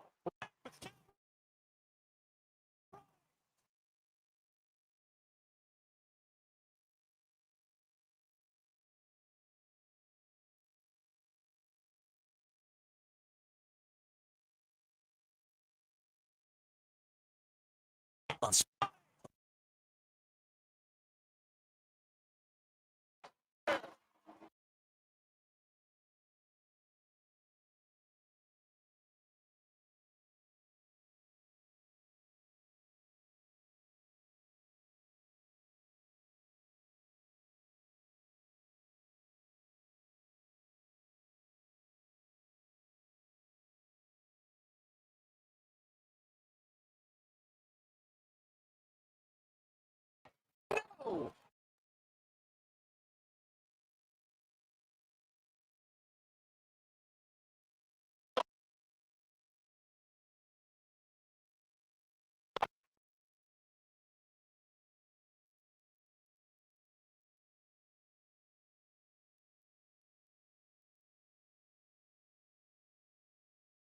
breaking down the fine art of sports. One rep at a time. The Lowdown with Lowtide. Thanks for checking out Sports 1440. Presented by Wolf GMC Buick.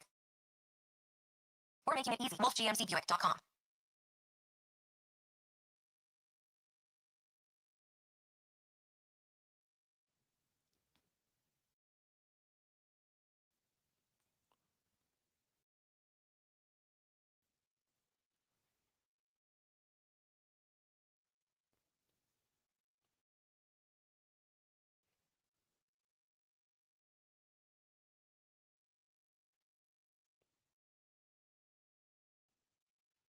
One 23. This is the Lowdown on Sports 1440, brought to you by Wolf GMC Buick. Check them out.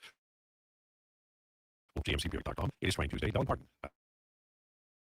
Asked about earlier, and I'm sure that most of you know that by now. But I imagine there's going to be a lot of reaction from the entertainment world and all over the world. A person who,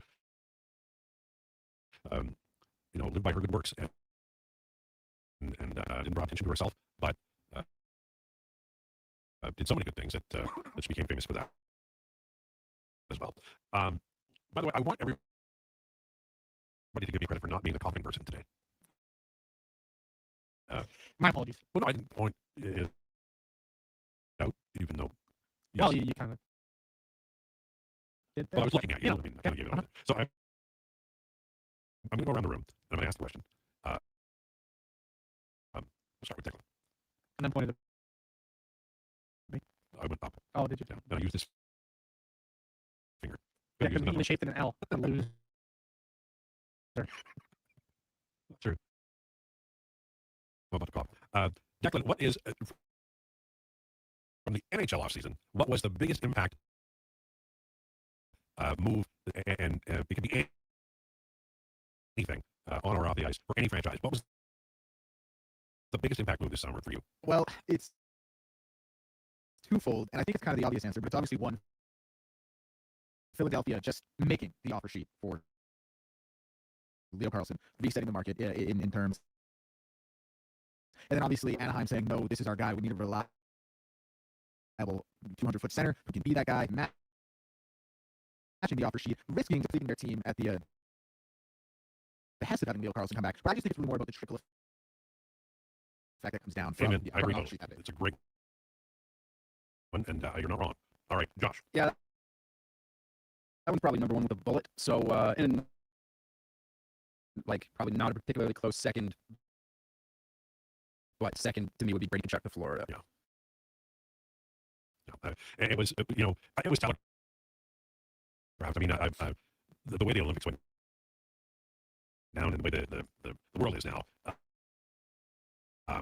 it just felt like the Tkachuk are sort of the flag bearers for a particular cause or feeling or issue. So him being traded to Florida seemed like it was written in stone. And I like the pick, but if you're Ottawa, there are picks, right? So it definitely had an impact. What about you, Donovan? What was the big story for you? I would just say can I say the amount of trade requests? That would be a really good one. I would say the amount of trade requests, I mean, particularly from American players, but the point is, whatever. It is Connor Hellebuck, Dylan Larkin, Brady Chuck, like you name them, go up and down the list. There was what, about 7 high-profile players? Zach Werenski. I know you came out and said, "Oh, I didn't request a trade." I just want to bet with me on that. I don't think Brady Kachuk requested a trade initially either. Was really? Well, they came out like the day or whatever before, but like must have gotten or broken. maybe the day of he got traded, but yeah, no, he did want to there. There's been just a lot of trade requests this offseason. I'll say that, and the lack of loyalty. Do you? Two things that have been mentioned so far. One is what Declan said about the offer sheet, and then the trade request. Do you think that Canadian teams will fade American players draft-wise? Now, and then secondly, do you think that every team is going to either make sure they're able to overcome an offer sheet or trade a player before they have to worry about an offer sheet? I don't think Canadian teams will fade American players. I don't think they'll fade American players. I think it's stupid. I think you take the best player on the board. And look how many Americans are on the Oilers right now. Oh yeah, lots. It's signed here of their own volition. Yeah, so like the whole all Americans don't want to play in Canada thing. That might be true for some of them, for sure. But I don't know. Look how many are on the Oilers for their own free will. Yeah, no, it's true. It's true. For me, you guys took all the good ones. I'll say combination. I will say the Oilers leadership group being a part of the Mike Babcock interview and then hire, and then I don't think people understand how many ways this could go right or wrong for Mike Babcock. Like this is like shoot the moon. This is like you are all in, and I do think that this season, good or bad, will change this organization. I'm serious about that because if it doesn't work, where do you go after this? Like, where on God's earth do you go as an organization after this? You've run it. You've run everything you possibly can. You got really close with Holland, and then in the Cody year for Holland, you got back to Stanley Cup final. This year didn't go well for lots of different reasons, but now you've hired Mike Babcock. And the one thing that is your Achilles, well, two things: goaltending and defense structure. This guy is. You look at Mike Babcock's goaltending. They always did well. I ran the numbers the other day about the year before Babcock arrived, and then the year he arrived. And the goals, expected goals, expected goals improved immediately. It took a year after that for the goals against to improve. But there was a suppression. There was a suppression under Mike Babcock in Toronto. If that happened, then they still don't win. Where do you go from there? So for me, this is like a referendum. Pardon the word. It's a referendum on the Edmonton Oilers. If you do all of this, you've identified the bleeding heart of the Edmonton Oilers. They can't play defense and they can't get goaltending. And you brought in a guy who is an expert at that. If that doesn't win, if you can't win doing this, where do you go from there? You'd be a year away from McDavid's contract being. No, I'm serious. I honestly think you're going to end up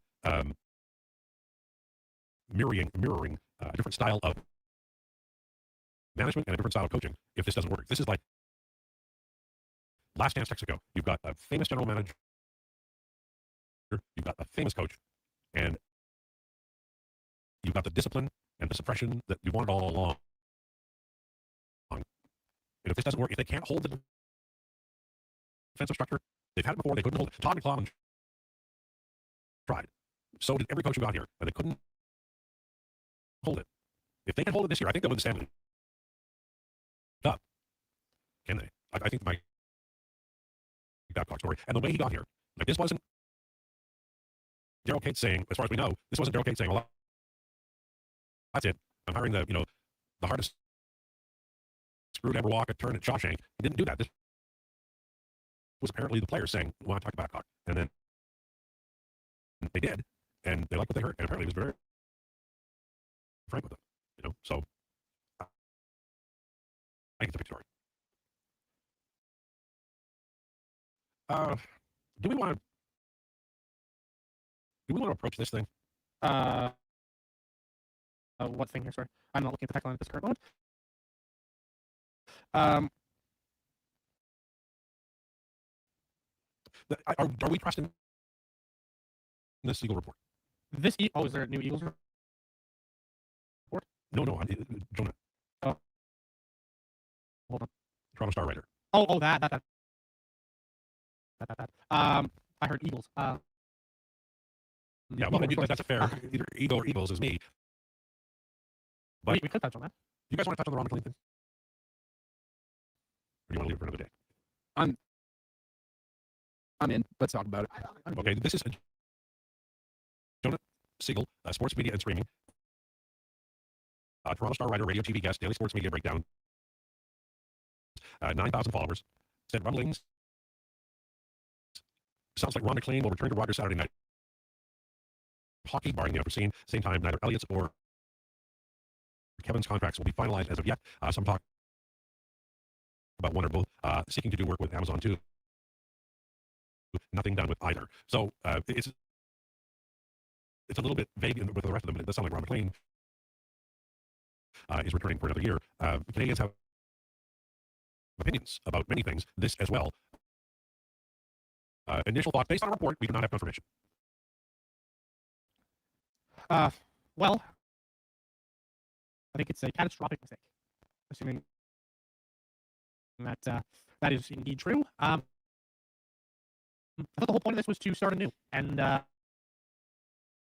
of usher in a new era in terms of the coverage and bringing back Ron McLean. I've got nothing against the guy. However, I thought it was time for a new era. And if that is indeed true,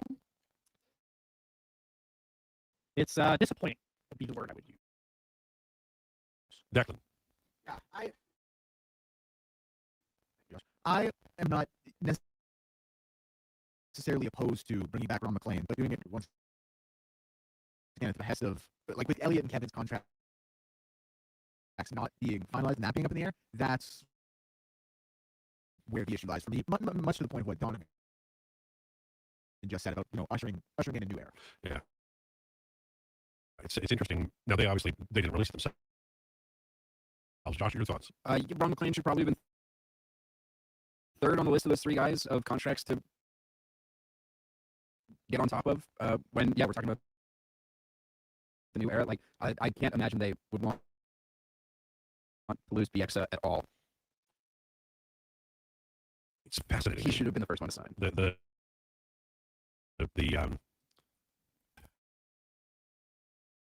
Hockey Night in Canada, the CBC Hockey Night in Canada, was always accused of having people stay too long at the fair. But what Ron McLean does, and other people like him, James Duthie is brilliant at it. Not many people can do that. 16 things in a row, like at one time, and you're juggling.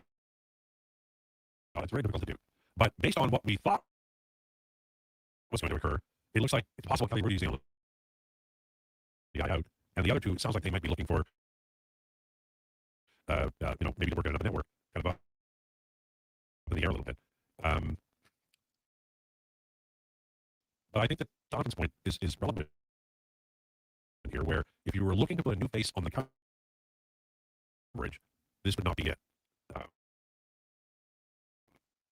Ron McLean is very capable of doing the job. The problem with Ron McLean is everybody is so familiar with him that in Hockey Day in Canada, we just wonder what poem he's going to talk about as he walks on the snow. We've seen him so much, and I do understand the irony of me talking about somebody who's been too long at the fair. But that is the question that I have. Now, maybe it's going to be a completely different format and he's ideal for it. We don't know. He is an excellent broadcaster. He's outstanding. However,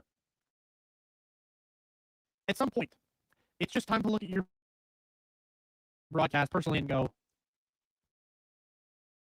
I don't think this is something we can keep up for a length of this duration of this deal. Yeah, and it's. I think most people would like refreshing. For sure. It needs refreshing. Like, but it could be at the local level too. Like, it always drives me nuts that we have to watch some Vancouver Canucks broadcasts. And why isn't Gene on at the start of the regular season or the preseason games? You know, the Boys don't get a lot of preseason games, and they are by far the most famous team in Western Canada right now. Take that up with the TV deal. However, Spec should be on there. Yeah. You know, I just think they need refreshing at the panel level. It starts with Ron McLean, and it continues through the panel. It's stale. It sucks relative to the other panels. I'm sorry, it just sucks. New host. Well, like tell me we're talking honestly. about McLean, right? Yeah. Well, the whole panel as a whole. Tell me honestly, is there a worse hockey panel? Well, it's, in fairness, we've just seen them so much. I don't even think we've seen them so much. I just think it's for people who don't work well together. Well, Prime's halftime panel sucks. That actually is a good point. Thank you. I just want. That's a good point. If they could You're right. find, if they could find, That's out of front. if they could find the hockey, Charles Barkley, that's what I like. Who's the? Well, now I think that's for your wife. this is the kind of action that I like. Are you really bringing that in here? Oh my God, you're a kind individual. Wow.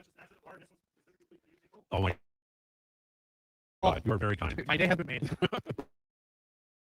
Like we said, Will Hockey Beef Jerky, best beef the jerky, best. not just in Alberta, but in Canada. And they deliver to the station anyway. Wow. This is all right. This is just.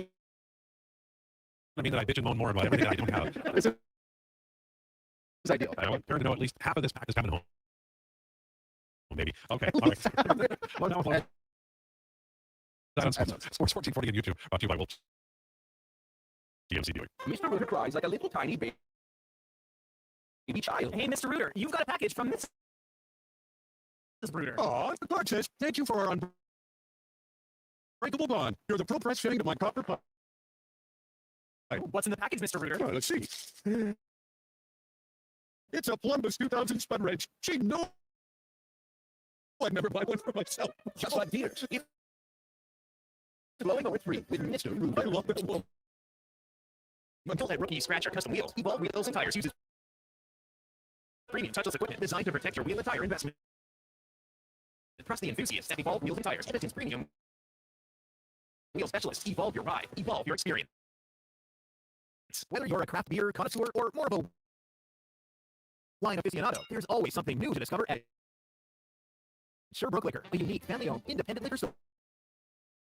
The selection, incredible. The non-alcohol section is also very impressive. Sherbrooke Liquor, expert, knowledgeable staff with a passion for unique finds. More than just a liquor store. We're a community. Alberta's best. The one and only Sherbrooke Liquor. Wine, spirits, and oodles of beer. Visit SherbrookeLiquor.com. Come for Canada's largest trade shows, the biggest names in entertainment, exhilarating sporting events, and more. And stay for the experience at the Edmonton Expo Center. Looking for the perfect place to host your next big event? From parade shows to galas, meetings, and concerts, the Edmonton Expo Center has the space, event expertise, and service to make your next event unforgettable. With over 522,000 square feet of flexible event space, in-house catering, and operational expertise, they bring your biggest vision to life. Learn more at EdmontonExpoCenter.com today. The chicken parmy burger, mid-extreme pulled pork, garlic and black pepper chicken McNuggets, cheesy bacon flavor fries, and the Stroop waffle McFlurry. You scroll them, you screenshot them. You've never been able to order them until now. This is a McDonald's World Menu Heist. The most wanted menu items taken from around the world, now in Canada. Get them while you can. For a limited time only at participating McDonald's restaurants in Canada. Hi, Edmonton. If the Subaru Outback is on your wish list, now's the time to act. With only limited inventory available, these award-winning SUVs won't be here for long. The Outback has earned an IIHS top safety pick or higher for 17 consecutive years, combining legendary Subaru capability, confidence in every season, and the versatility to take you almost anywhere. Reserve yours today before they're gone. Visit your local Subaru dealership today. Welcome to Uncommon. Legendary is here with BetMGM Casino. Download to check out over 4,000 casino games, including exclusive slot survivor and hundreds of live dealer games. Unlock Vegas Magic and sign up for the BetMGM app.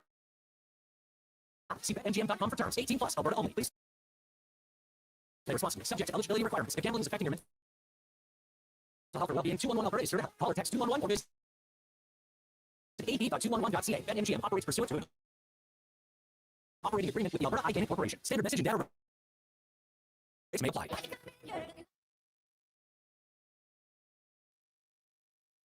He knows all about the Expos and Oilers. It's the Lowdown with Lowtide on Edmonton's Sports 1440. Presented by Wolf GMC Buick. We're making it easy. WolfGMCBuick.com.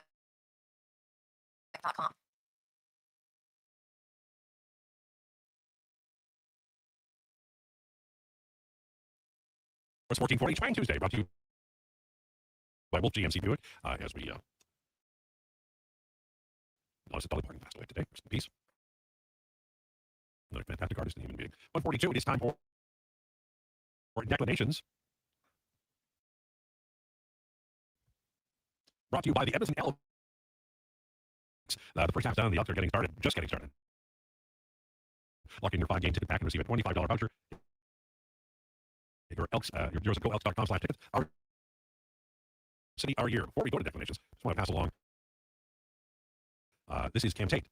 Tate's 8 words. The Oilers will miss Curtis Lazar this year, and I agree with you. I still think there's a chance they sign him. And thank you to Josh for getting some Will Hockey jerky for account.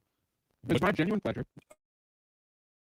I'm sorry. Can I ask what you're eating, sir? Just some Wilhock beef jerky sausages. Oh my God. Another great thing that comes from Wilhock beef jerky.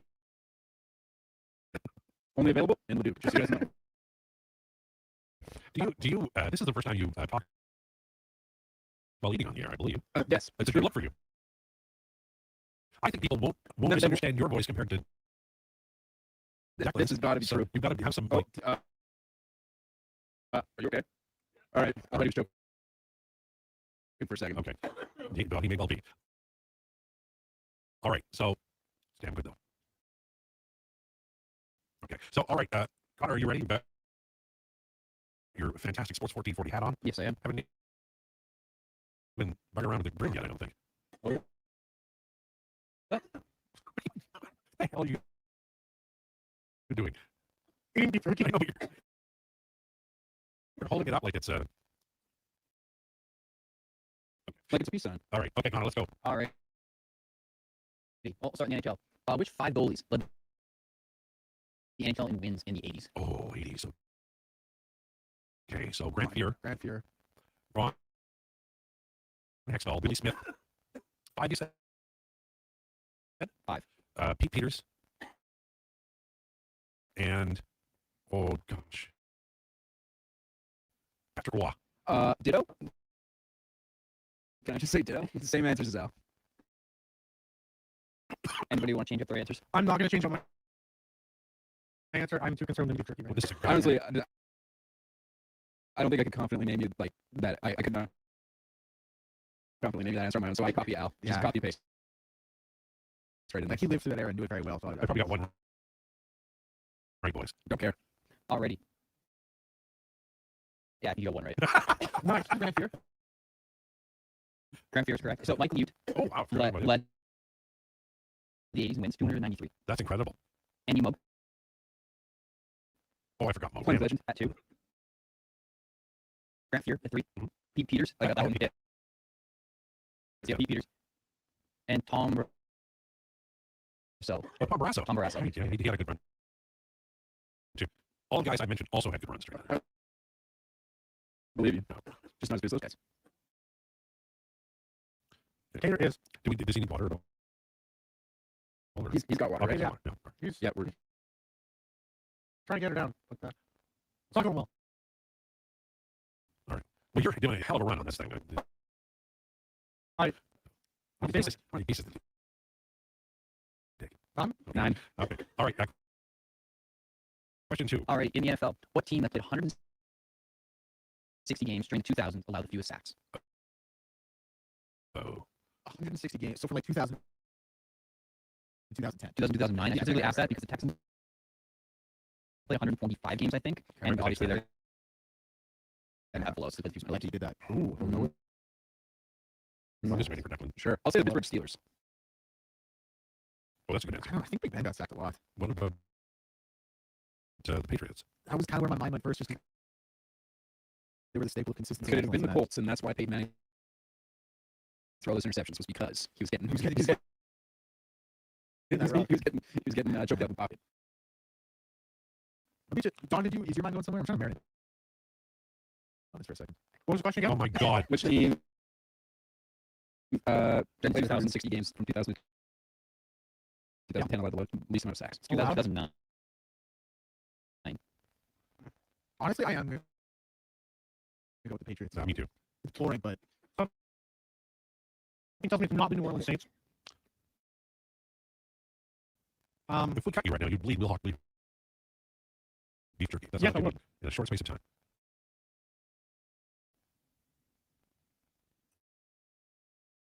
Why don't you go Patriots? Shock. All right, have you got the answers in? Yeah, 3 Patriots and 1 Steelers. It was the Cincinnati Bengals. Oh my God! How did you not get that? Give them that O-line right now, 301. Wow. I think that happened to Joe Burrow in his rookie year. And how many games? 160. That's really that's good. really good. Yeah, that's really good. That's a bummer. You can get that ball over there too when you talk about quarterbacks. Speaking of Palmer, the Cardinals were second. Yeah. Carson Palmer effect. Wow. They got the ball up quick. Yeah. Quick release. Never completed them. All right, to the MLB. Who stole the most bases during the 2010s? Oh.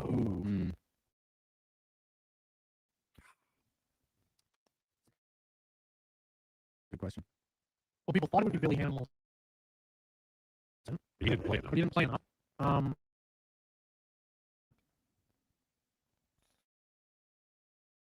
It wasn't Big Poppy, I know that. Well, What?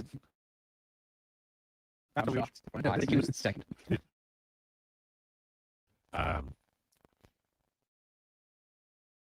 No chance I'm getting the answer first here, so after you guys.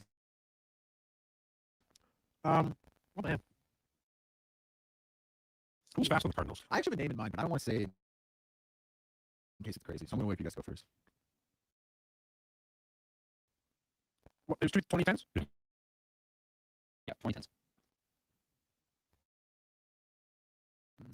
This is riveting radio. No, but I mean, this is a really tough question.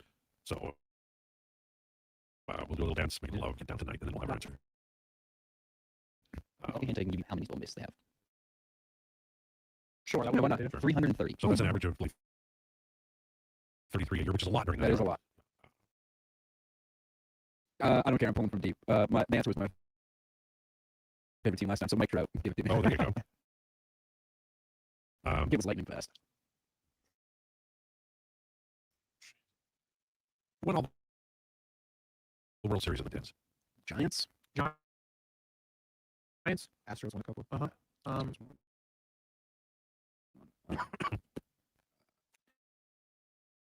The Yankees only won in 09. Yeah, they're in a real drought.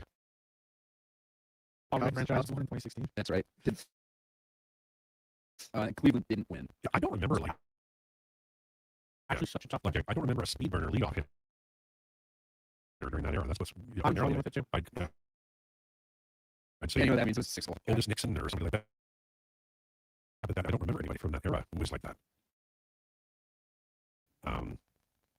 Boston didn't steal bases. I don't think it's an AL East guy. It'd be the National League, right? I think it's a National League guy. I just don't know who it is.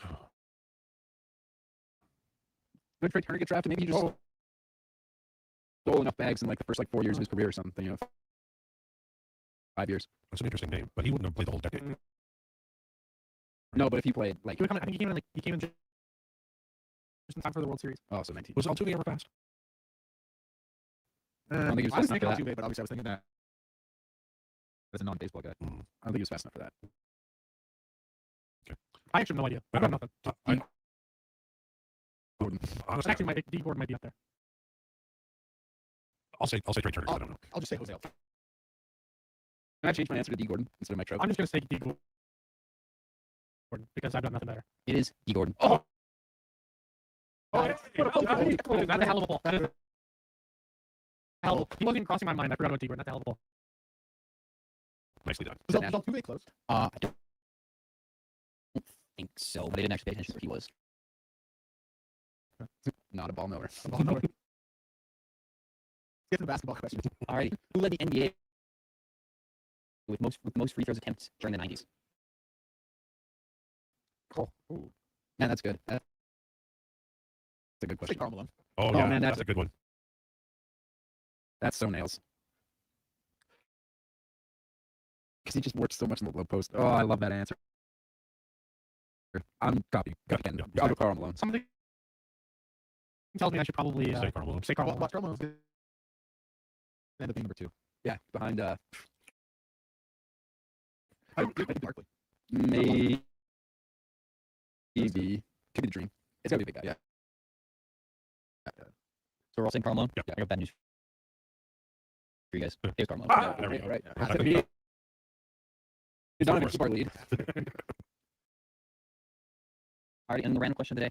Go to F1. Who's the youngest F1 world champion ever? I'm just gonna say Max. Jackie Stewart. I'm just gonna guess Max. Well, this is potentially going to get set by King Antonelli, right? Yes, he is just turned 20. Until then, it will be. Oh boy. I'll say Senna. That's a good one. Yeah. Just be different. I don't know. I'm gonna say Niki Lauda. These are good guesses. Alrighty, it is my favorite driver of all time, Sebastian Vettel. Okay. Is that the guy from Rush? Niki Lauda's from. Oh, my bad. Vettel did it at 23 years Neil and Peart. 34 days. Geddy Lee. Oh. Isolation. That's it. What? Rush. Oh. Yeah. No, not the band. The movie Rush. Oh. It's about Niki Lauda. Okay. And James Hunt. Do you like, as a group, do you like racing movies? Yeah. No. I love good racing. No. Fast and Furious, Cars. I just Cars 3. It's F1. It's always a compelling story about poor people. Days of Thunder. it's a real study. You know, earning enough money to get the car together, the jalopy. It's really like a pursuit of happiness. When years ago I was at the we had breakfast at the Pan Pacific Hotel, and the race was on. And the maitre d/waiter, he comes over and he says, "We're going to have to move you over here. I hope that's okay." I said, "It's fine. Don't care. We're closer to the water. It's great." So in comes a driver with his group, and it is like 2 tables long, and they're just there for breakfast. And it was like the whole room changed. A long room. There had to be like 60 people. Yeah, they had to bring the whole team. Oh my God! I was like blown away. I'm like, oh my God, how much does it cost to run a race? Even if you probably finish last, and you got a couple mil. You know how Javier Bardem said in that F1 movie. Oh, how much you eat? Now don't laugh. 350 million. Not exactly in my neighborhood. No, I thought you were rolling in. Oh, come on. Walking around money for campaign. 40 years in radio, boys. Okay, thanks so much for tuning in to the Lowdown. On the way, Connor Halley and the Jason Break Show. Jason, by the way, back on Monday. Thanks so much for tuning in to the Lowdown. Please enjoy your day. Sports 1440 update. Talked by Sean Cunningham of Greenback Real Estate. Next movie, it's an or area. Get the home team advantage and call us at Sean directly at 780-265-0165. But for a while, remain in negotiations with the company when trade talks taking place. The Toronto Blue Jays placing right-handed pitcher Shane Bieber on a 15-day IL and calling right-handed pitcher Chad Dallas. Very similar. They have from injury set to return to the Blue Jays lineup against the Royals and Washington Capitals signing Cal Peterson to a PTO. The action will get going at 4:40. The Red Sox and Marlins. The Rays and the Tigers late game tonight in the league. We'll see the Reds and and the Giants. And finally, in the WNBA 3 games today at 5 o'clock, the Sky and the Summit 6, the Portland Fire and the Dallas Flames. And at 8, the Washington Mystics and Phoenix. I'm Rick Graham. This is Sports 1440 update. Sports 1440 is